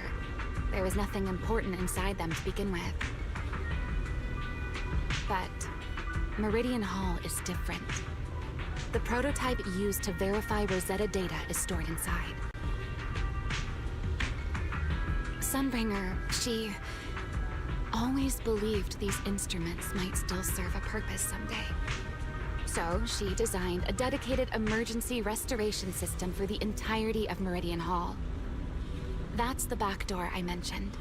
Once activated, it will rapidly restore the space both inside and outside to the default state recorded when the device was configured, allowing people to enter and leave. Hold your horses there, my impatient friend. Let me finish first. There's actually 2 parts to this key, and we need both to enter. Back then, Sunbringer gave each of us Void Hunters a copy of the key, just in case the unexpected happened. But, you know me. I thought it was quite troublesome, so, well, I simply hid both pieces of the key she gave me somewhere nearby. I mean, people hide spare keys under doormats or in flower pots all the time, right? At least it worked out, right?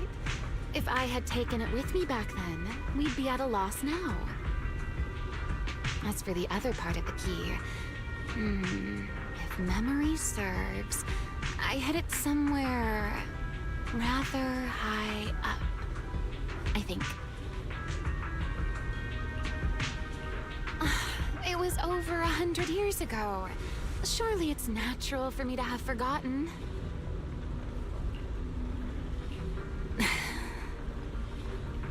You sure are sharp. But careful there, Detective Bell. Or someone may just turn you into a static background asset with all RGB values set to 255. You two, let us cut the chatter. Since this part is still here, it stands to reason that the nearby spatial structure has not changed too drastically. Let us check the high ground nearby first. Perhaps we will find other clues. Okay, but before that, let's put this part of the key into the device.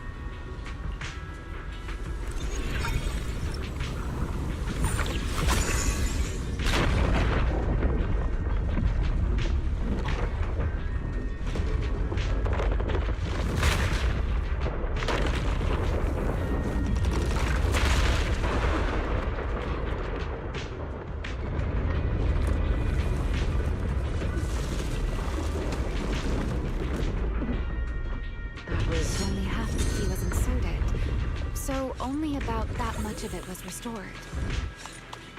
This way. It seems there is a path leading higher up. Yeah, let's go check it out.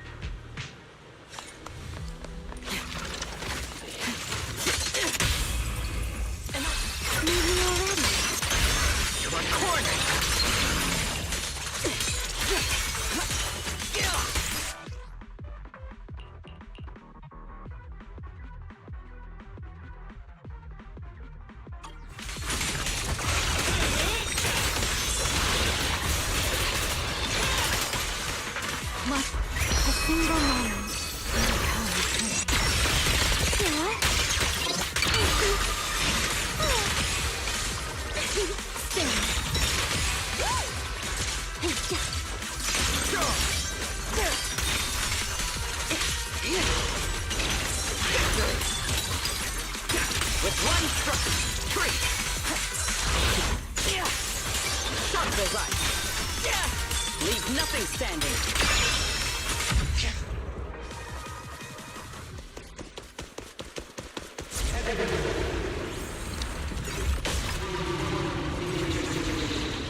What was that sound? Enemies? That's Sunbringer. Sunbringer? But how? It's not so unusual. Hollows are Let's take a look around here.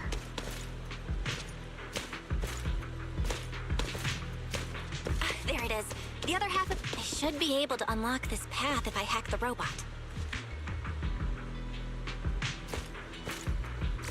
I did not realize you were capable of such things. That's no big deal. I've even handled things...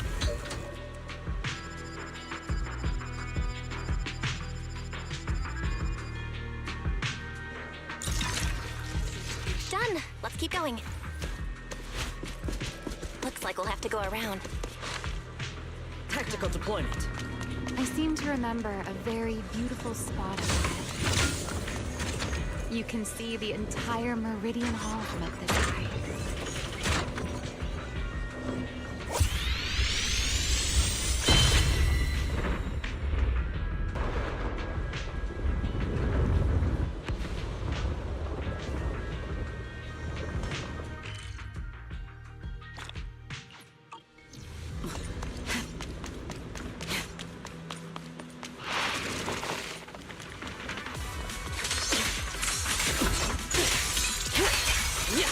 Break them!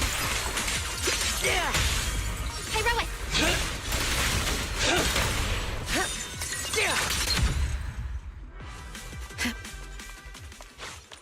Let's hack the drone and open the path.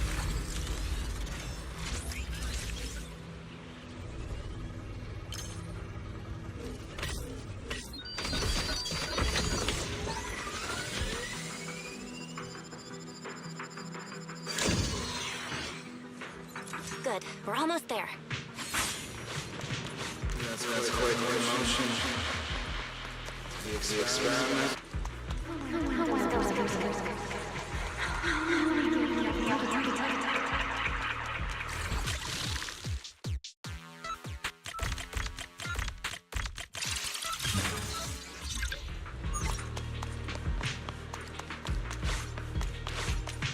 The ethereals in this area are gathering again. Done! Is it just me? Or do the ethereals seem interested in the Meridian Hall key too? Perhaps that's just because it sparkles?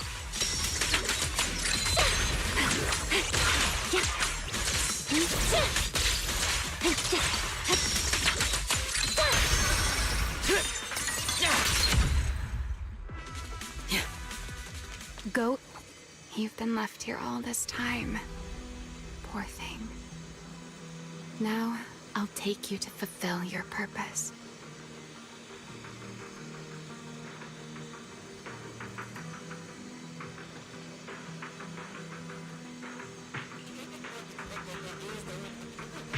It is still the beginning of a miracle.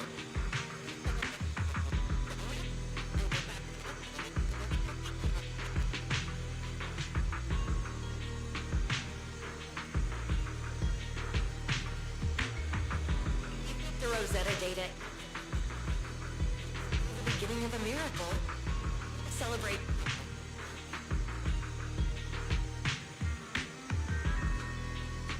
I know. A moment like this does call for celebration. Just as it did back then. Ramiel, that voice. Is that...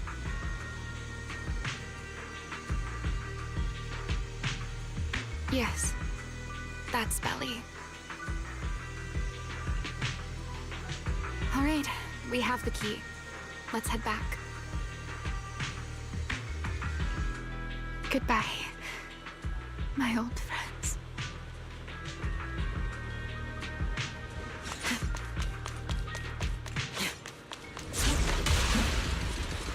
Today's success was first step toward taking back the world. Celebrate breakthrough. The echoes in the hollow. They really know how to ruin the mood. Are you okay? Yes.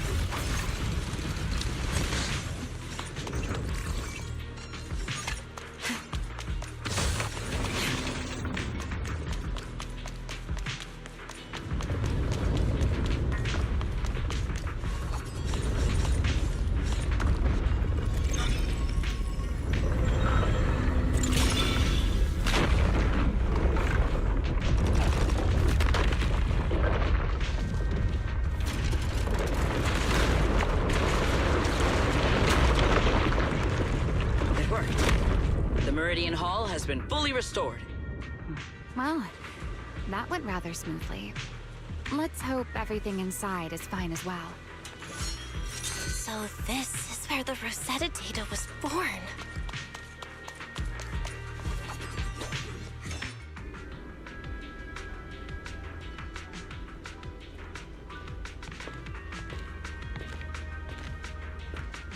The space here is still shifting. The entire building should have returned to its original state by now, should it not? Yeah, perhaps there's a delay. The device is over 100 years old after all. A little instability is to be expected, I suppose. It seems the environmental changes won't affect our exploration much. Let us keep moving forward. Why are there ethereals here as well? If you aren't paying rent, I'm afraid I must ask you to move out. The space was hidden. No wonder so many ethereals gathered here. Break through! Move out. Yeah. Draw your weapon! Is this the last one? I was expecting something a little tougher.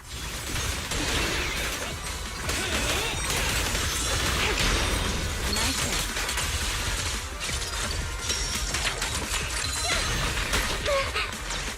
Here's the time you still have to feel regret.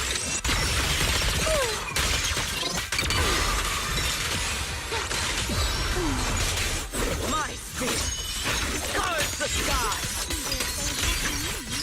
Offensive stance! Indomitable!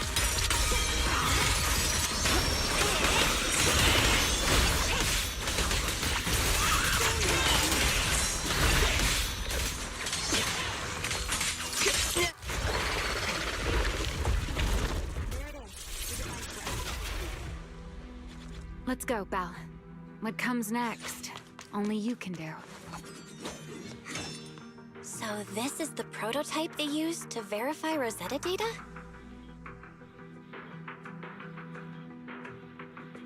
The equipment was not damaged in that fight, was it? It looks fine. It's a prototype, but the modules aren't that different from modern ones. I think it should be fine. All right, this is it. Prototype, boot up.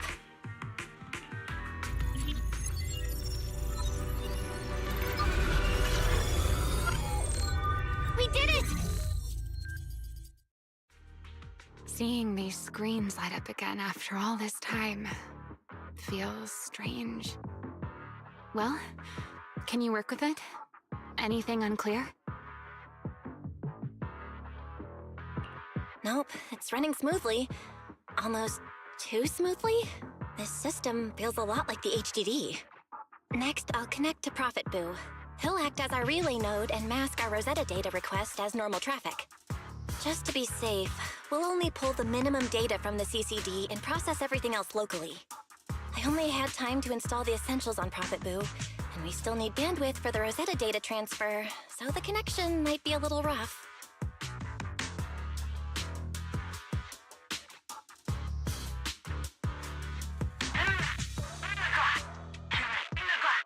Oh, that's Griff. Looks like it worked. Need anything from us, Belle? Not for now, thanks. I've got this. Understood. We will keep watch for any ethereals and keep the area secure. Link bandwidth is stable. Traffic disguise is up. Target side response looks normal. Starting designated path prediction calculations. As expected of a holo specialist, the aura is completely different. Watching her, it truly occurred to me that Rosetta Data was born here. Yes, exactly. Link bandwidth stable. Verification unit synchronization complete. Professor, can you hear me? We can begin with data extraction. Everyone, I believe... I must now inform you of a major situation. What? The theoretical verification of Rosetta data is complete. It was a resounding success. Oh, Is that how one delivers good news? You nearly gave me a heart attack! I believe this is due to Miss Sunbringer practicing the composure training I recommended. How many more people do you intend to torment with your family's strange tradition? So loud. That's quite the commotion.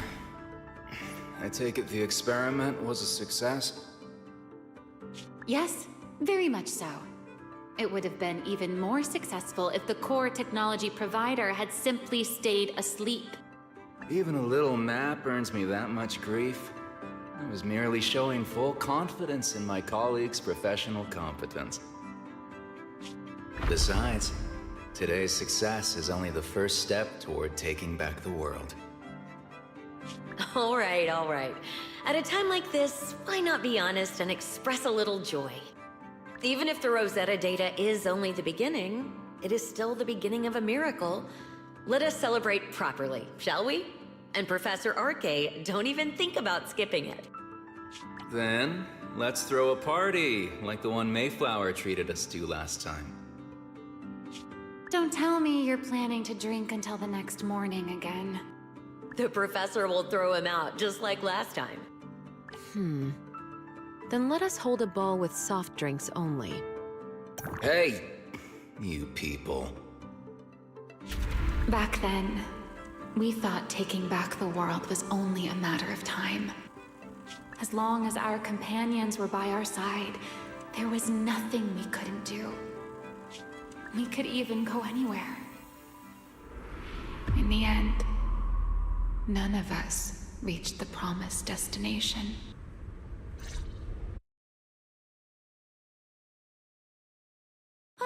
Finally. This should do the trick. Miss Bell, how did it go? It went perfectly.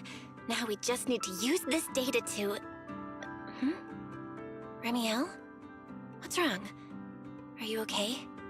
No, I'm all right. I simply, wanted a little more time to look around. This place brings back memories of some old friends. Are you sure you're okay, Remiel? I'm perfectly fine, really. Now that the calculations are done, let's head back. If we stay much longer, we'll miss tonight's banquet.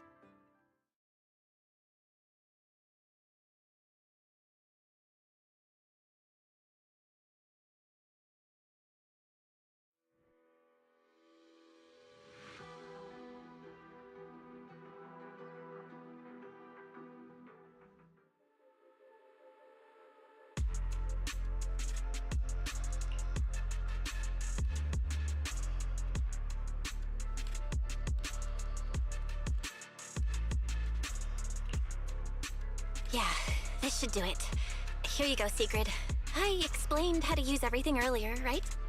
Yes, Miss Bell. I simply need to place these devices at your designated locations, correct? Yeah. Once the imposter appears, I'll activate the devices and create a small singularity leakage at the venue. Meanwhile, I'll use Thaumiel's power to immobilize both it and everyone at the venue. Then, before it has time to react, I'll drag it through the leakage and into the hollow. Finally, we subdue it and rescue Dracaena. Very well. Understood. I will do everything in my power to help you enter the venue unnoticed. However, if the worst-case scenario occurs, if, in the end, our conclusions are proven wrong, and this was all fabricated by Miss Bell, then the banquet will become the place where you arrest both the fugitive who attempted to assassinate Aldreda and the fugitive who attempted to assassinate Dracaena. I imagine Belle would have no objections to that, would you? No, I promise. Then, may none of us betray the trust we have placed in each other. There is a balcony outside the banquet hall. The door to that balcony will be locked today, so you two can stay there until the banquet begins.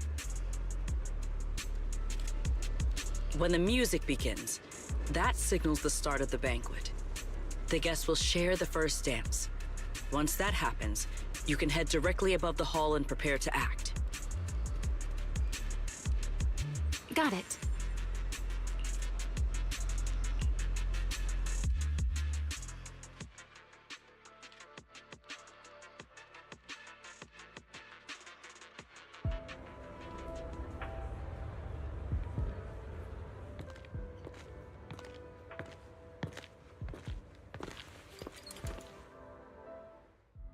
We are here. Next, I will head in and set up the device. There are surveillance cameras above the hall. Belle, you can connect to them from your end and confirm the situation. All right then. Please stay here and keep yourselves hidden. I will take my leave now.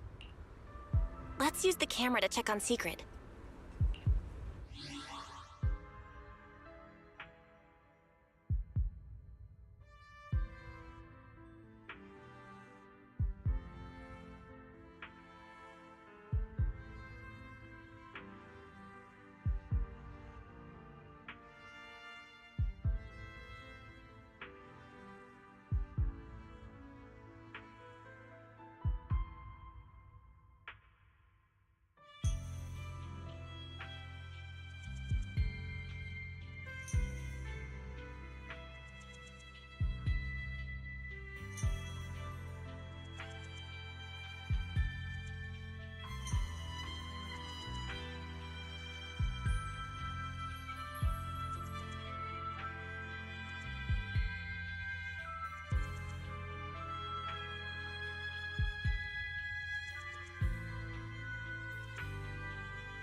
I'm in. Uh-oh, a soldier's coming this way. What's going on?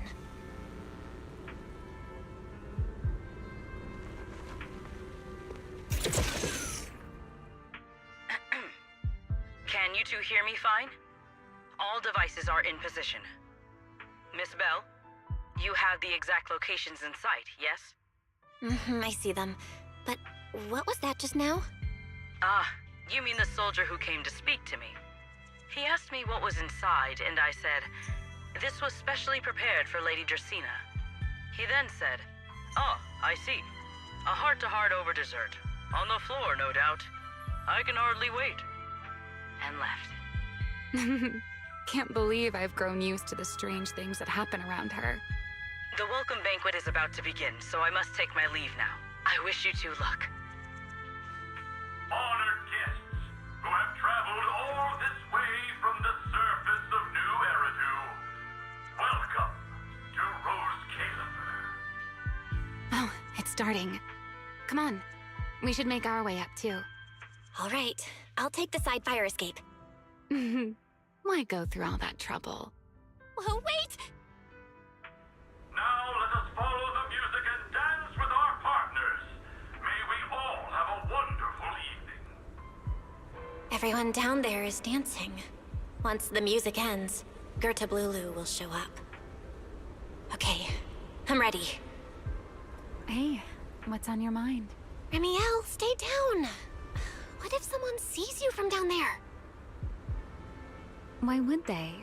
On such a beautiful night with lovely music, surely everyone's eyes are on their dance partner. And you? You were so calm a moment ago. Why so nervous now, Miss Honor Student? No matter how we frame it, what we're about to do could be considered an assassination. To the unsuspecting crowd below, we must look like a pair of unforgivable criminals. Relax. I've witnessed spectacles far grander than this. Oh, right. The music won't end for a while yet.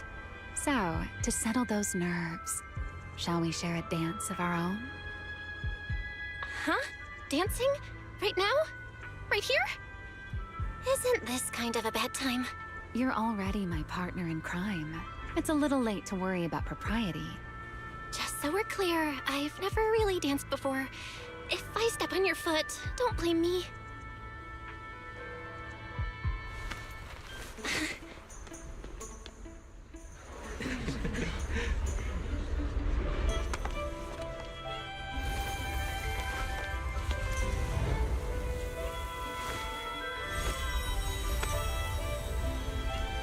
You know, Val,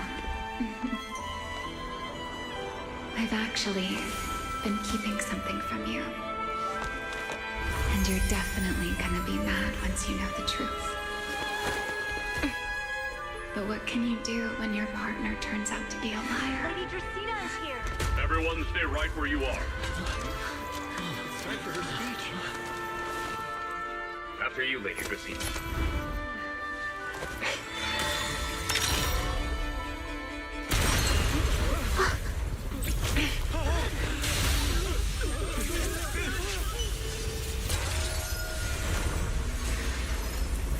Remy?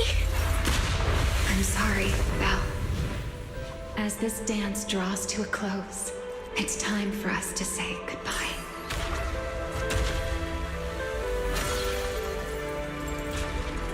You know, Val, you almost made me forget that I no longer belong to this era. I almost forgot that I was meant to fly into the abyss alone. There's still a place for you to go back to. So from here on, let me handle this on my own. If you're that eager to die, then so be it! You're forcing the Enchainer transformation. Then bring it on. Remiel! I won't let you shoulder this burden alone.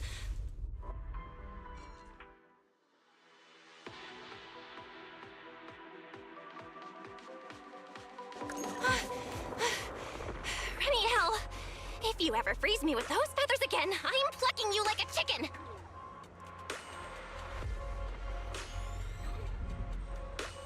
Belle, why are you here? Didn't I...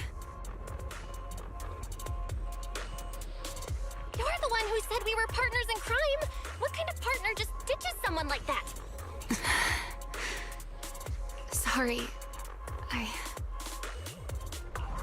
Save it for after this is over. What just happened? And what's that huge ether glow over there? That's Gertablulu's cocoon.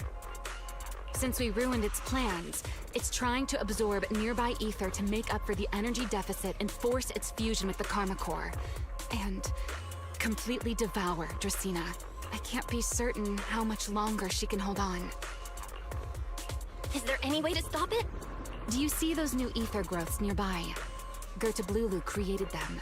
They're basically doing the equivalent of a blood transfusion, gathering ether from the air and feeding it into the rapidly growing cocoon. In other words, if we cut off those growths, we can stop the cocoon from growing any further. Are there any main arteries among those blood vessels? Sharp as ever. Good. I found 2 in total. Sever them both, and the energy supply across this entire area will fail. Then we can destroy the cocoon. Now that player 2 has joined the game, let's get ready to clear the stage at double speed.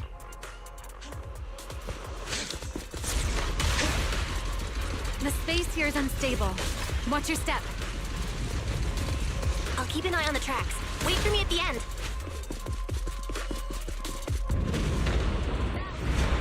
Doing something. Watch out! The cocoon is sending out blasts at intervals. When they explode, get to the nearest cover immediately.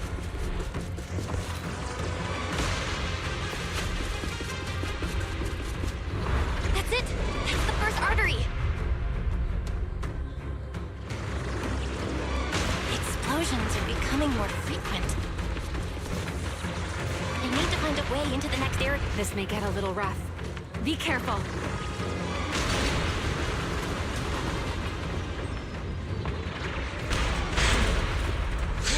Its activity level is still going up. Don't panic. Whatever happens, stay clear of the blast. Got it. Remiel, how's it going on your end? The target growth is just ahead.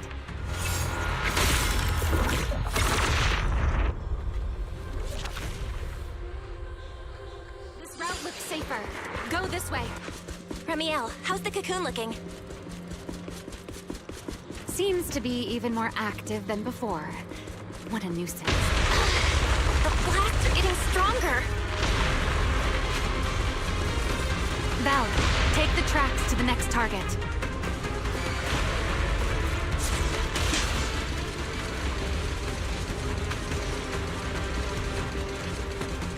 Not good. I'll think of something. Using the rail car as cover. I'm impressed. We're getting closer to the second target ghost. Destroy it, and the cocoon's growth should stop completely.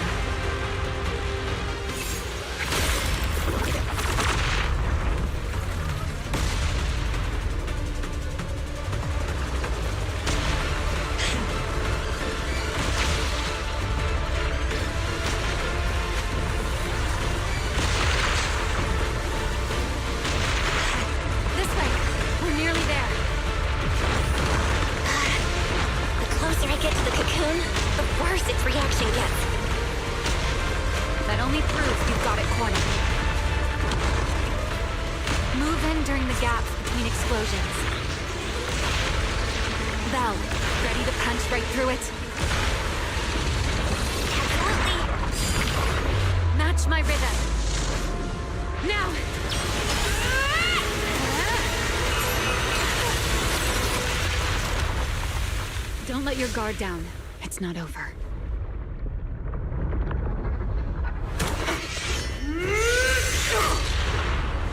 Too late. Evolution complete.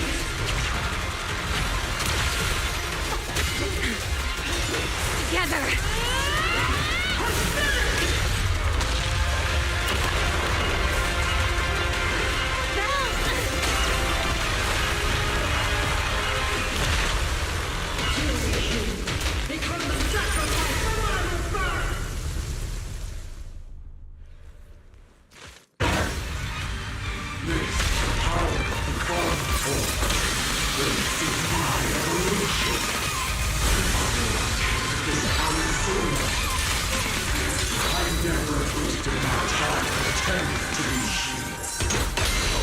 I had no idea ethereals could be so talkative. Then let those be your final words in this world.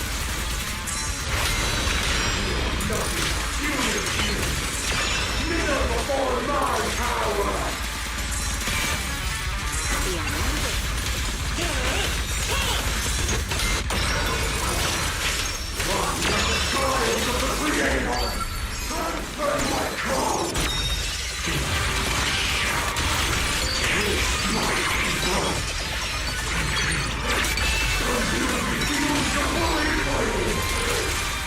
It devoured half of itself just to keep fighting.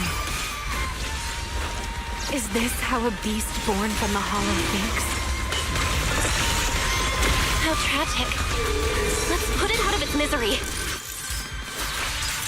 And you're next.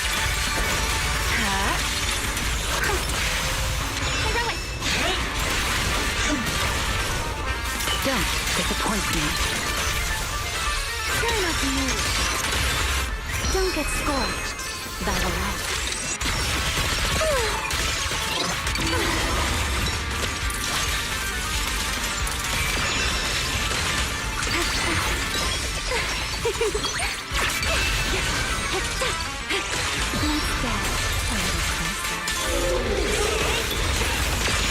Wield the blade with me! Right down!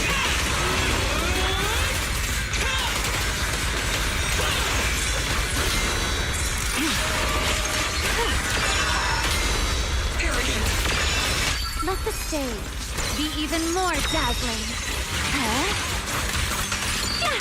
I know exactly why I've chosen to spread my wings. There! If we can just expose its core! Hang in there! Follow my lead!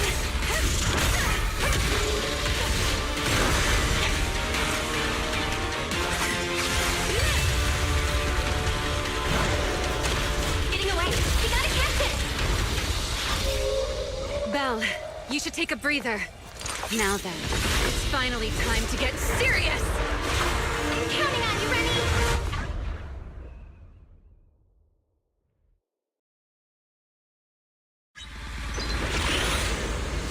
Remy, capture it alive and save Dracena from inside the core. It's been a long time since I fought in the skies, but this is my domain. Show me what else you have. Heard of Lulu? Looks like it's charging up. Watch out for ranged attacks. Oh? You wish to test your firepower against mine? Vanishing on me, are you? Hoping to catch me off guard.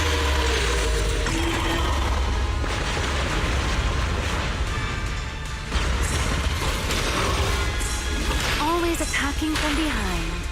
Can't you face me head on? Unfortunately for you, I don't leave open. Bringing down the pillars to block my path again. Out of my way.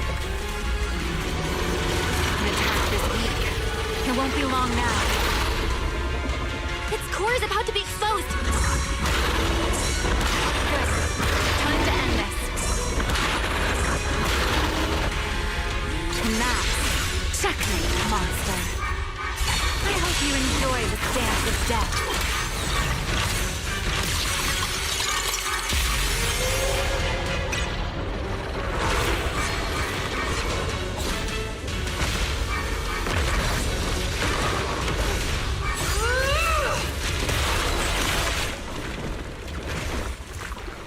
Dracena is inside its core.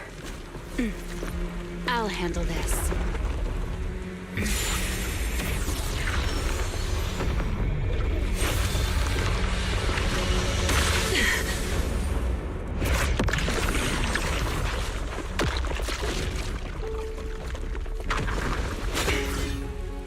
Still alive, but fading quickly. I'll stabilize her ether activity.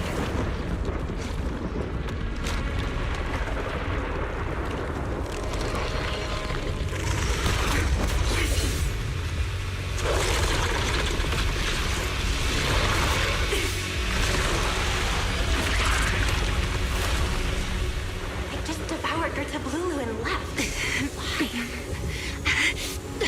Remy, are you okay? I'm fine. Forget chasing that big one. Saving Dracena is what matters now. We still need to see this little act through to the end, don't we? Suspect's location confirmed.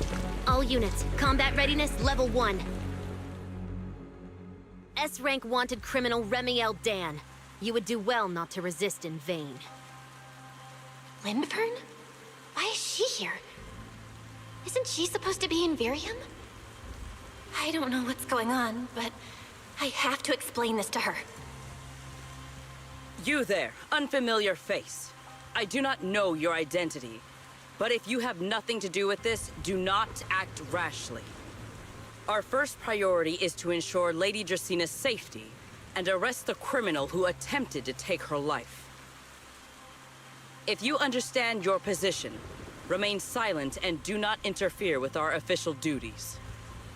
Secret? Is she telling me to stay out of this? Why would she do that? Why am I being kept in the dark? Remiel, hand over Dracena beside you. Do not try anything foolish. You mean this little one? I was beginning to tire of her anyway. Take her back. She's still breathing. Whether she survives is up to you. Remiel? Why does it feel like you knew this was coming? What are you trying to pull? I thought this little one's disappearance would throw you all into chaos. I didn't expect you to catch up so quickly. How dull. Time to bring this game to a close. The former Void Hunter Remiel Dan. I never imagined a legendary figure like her could still be alive. But why? why would she be the one to attempt to assassinate Lady Sunbringer? If Lady Linvern had not rushed back from Virium in time, who knows what would have. Lady Linvern went out of her way to bring us here, so that we might witness the legendary Void Hunter's arrest alongside the soldiers. Quite a sight. However, as a TOPS member, I am far more concerned with the truth behind another assault. Mr. Owen, I know what you mean, but I believe the answer lies with the very same person. Answer me, Remiel. Was it you who abducted Dracena at the welcome banquet and left her gravely injured? Naturally. Were you also the one who infiltrated the computing center and attempted to murder Truvia, High Ambitions Corp's lead researcher? Yes, that was me. What? You... why? Huh? No. No, wait, that's not what happened. The one who hurt Truvia was... right. No one would believe Lady Dracena was nearly devoured and assimilated by Gerta Blulu unless they saw it themselves. Remiel, don't tell me this was all for... I did not expect you to admit it so readily. You understand what your actions mean, do you not?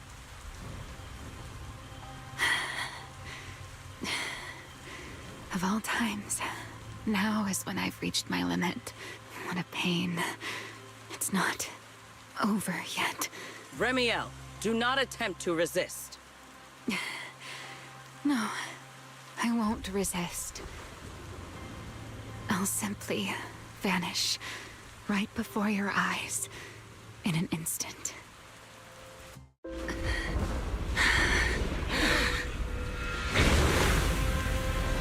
Sorry, but I'm done being a spectator.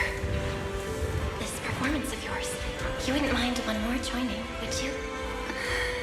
You want to share the stage with someone like me? Let's finish this act together. What are you trying to do? Rescuing my partner in crime. Everyone, until we meet again. Lady Linford, send someone after them quickly!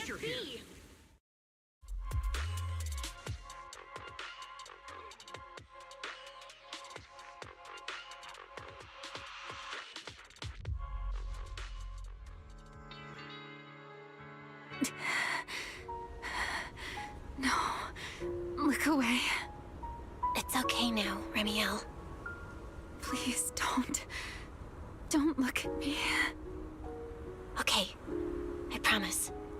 I won't look. Thank you.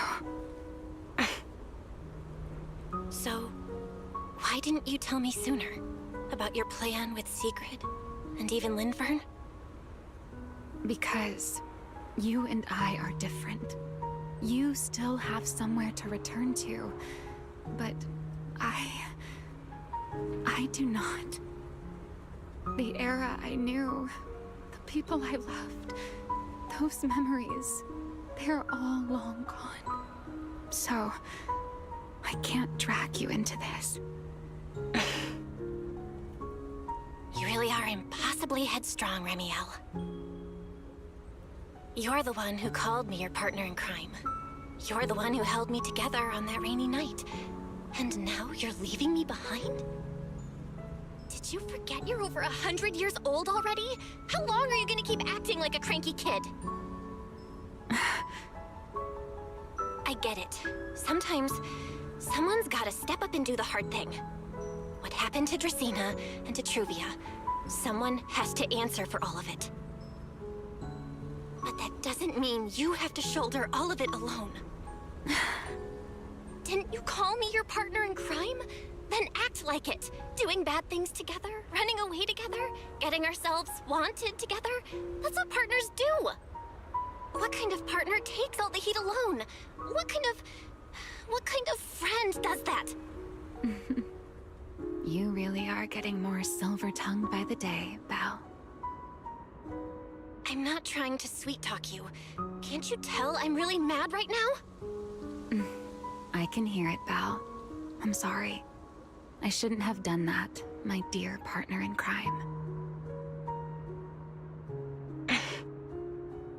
So, what are you gonna do now? I think I'll return to my refuge and rest for a while. The signs of the Enchainer transformation seem stable for now. There shouldn't be any major issues. As for what comes next, I'll leave that to Linvern in secret. I'm a little tired. And I'm going with you. There's no need for that.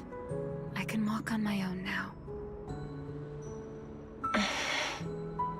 I know what you're thinking.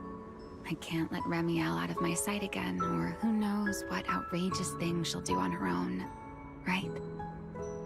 I promise, this time I won't go anywhere. Really. I only want to rest by myself for a while.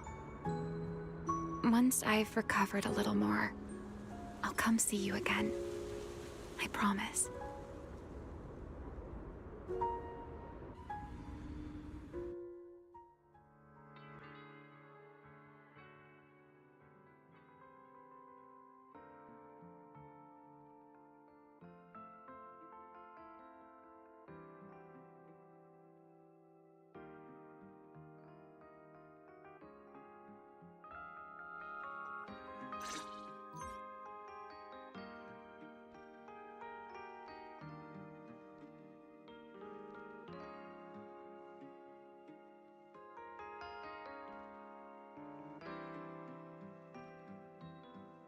Oh, Belle, over here! Have some bacon. Ketchup or mayo, manager? I've got motor oil on the table too, if that's more your thing. Would you like an egg, Belle?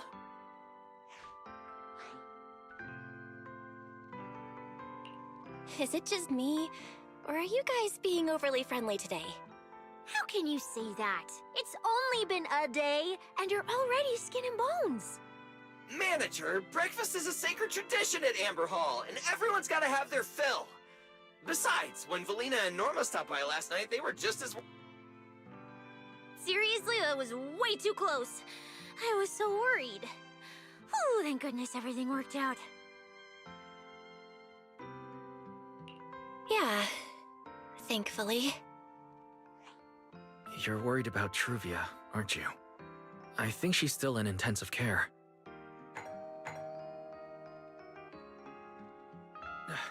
Come in! Please excuse the intrusion. Hey everyone, sorry for dropping by unannounced. Whoa, yeah, Lady Sunbringer! Oh please, Linvern is fine. I can never get used to being lady this and lady that. Do I really look that old? Whoa, now that's a breakfast spread I'll have to try myself sometime. But first, let's get down to business. Forgive the early visit, but we bring good news. Miss Truvia has been stabilized. She is still unconscious, but no longer in critical condition. Really? Thank goodness. I'm so glad to hear that. And allow me to formally thank you on behalf of Rose Califer. It's because of your efforts that we get to have peaceful mornings like this one.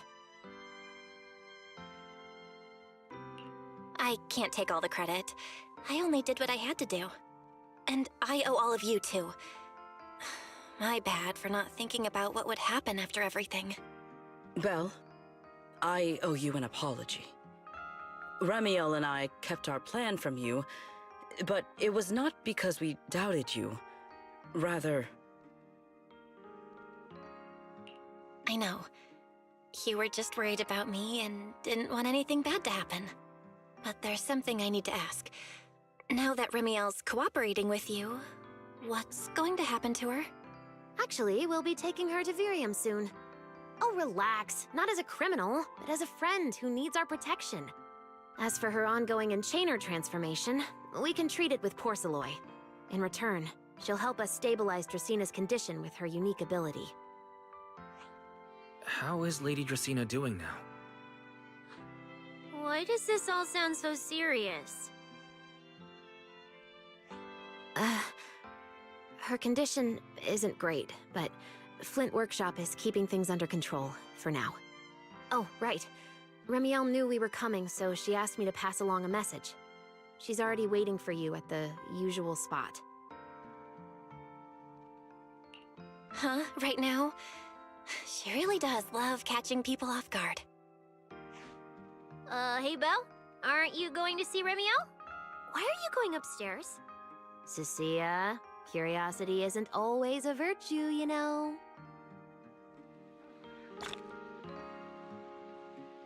Remiel. Is she okay now, too?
Rawr.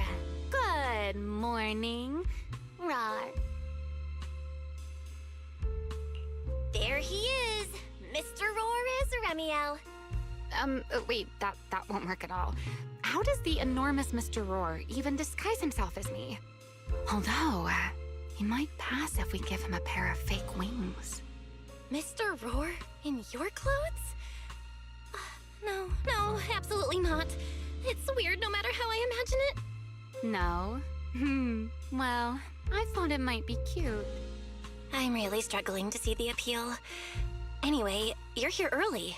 Did you come to say goodbye? I guess you can say so. Though it's only for the time being. Linvern and the others probably mentioned it already. I'll be recovering in Virium, and while I'm there, I'll help stabilize Dracina's condition. Lady Dracina, what exactly is happening to her? She will likely remain unconscious for a long while. After all, having a karma core taken from you is no trivial matter. I misjudged the situation. At the time, I thought the karma core was still inside her, so when Bashmu suddenly appeared, I paid it little mind. But the truth was, while we managed to rescue Dracina, the karma core remained inside Gerta Blulu and was devoured by Bashmu.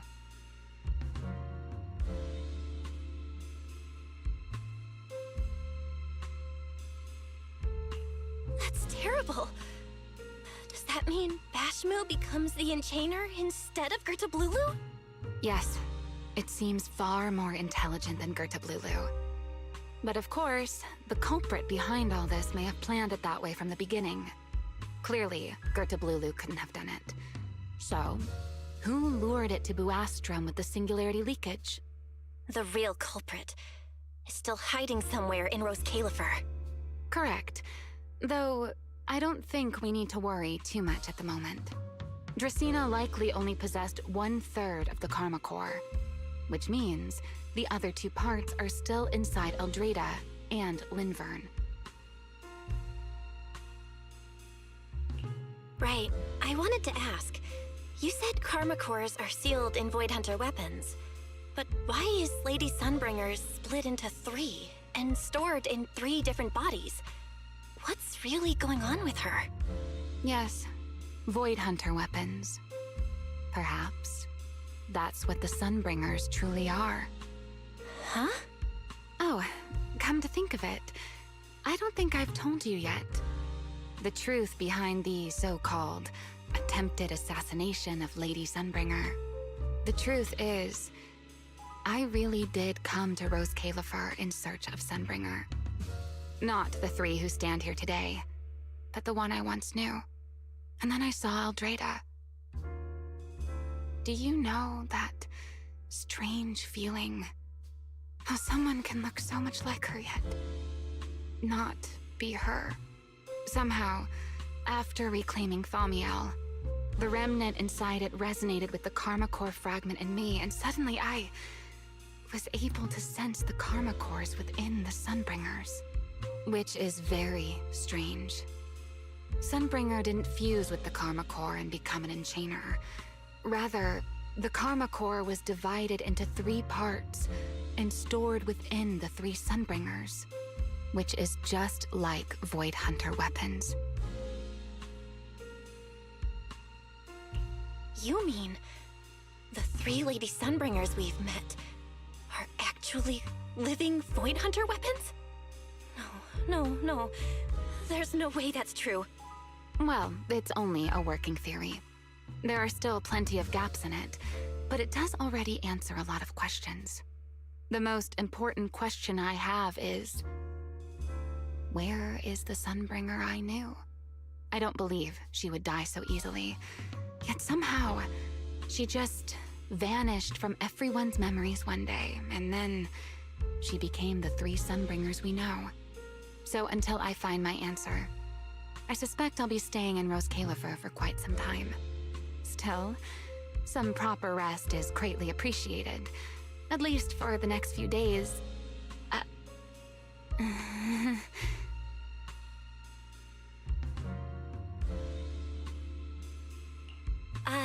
There should still be some breakfast downstairs. Wait here, I'll go bring some up for you.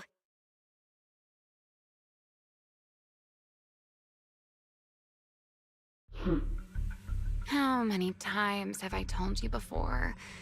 You really need to stop sneaking up on people like a ghost. You and that emotionless girl. Do you really have to show up every time someone's having a pleasant moment? I agreed to join this little covenant of yours, but I did not agree to being stalked all day and harassed whenever you feel like it. Ramiel, do you truly believe the Sunbringers are Void Hunter weapons? Of course not. Then why tell her something you know isn't true? What's the matter? I merely told a small lie. Hardly the first time. Why? Are you getting nervous? Don't answer my question with another question, Ramiel. Oh, all right, fine. I'll explain. It's simple. Because sooner or later, she's going to uncover the truth behind the Sunbringers, whether I tell her or not. But now is not the time to reveal the answer yet. For her sake, for the 3 Sunbringers, and for Rose Califer. So you don't think the 3 of them know who they truly are, either? Perhaps. I can't say for certain myself. But you know the truth, and so do I. There's only ever been one question of real importance to us. The Sunbringer I once knew, and the Sunbringer you've been searching for. Where is she?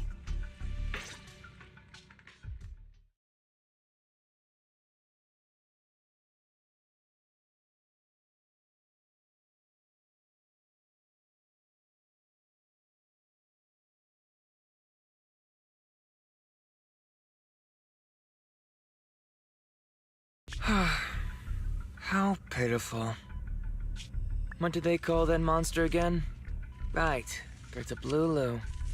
To think it wounded you this badly. Its will to survive is truly frightening. It also got a lot smarter ever since it made contact with the Karma Core.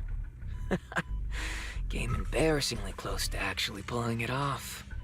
How impressive. But do not worry. Our old classmate still handled everything. Come to think of it, I always did enjoy doing the unexpected. But you are terrible at adapting on the fly.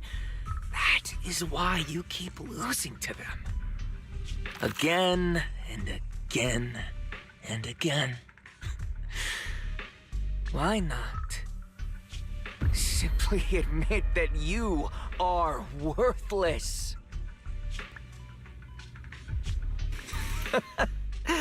Just kidding. You would never accept this outcome, would you?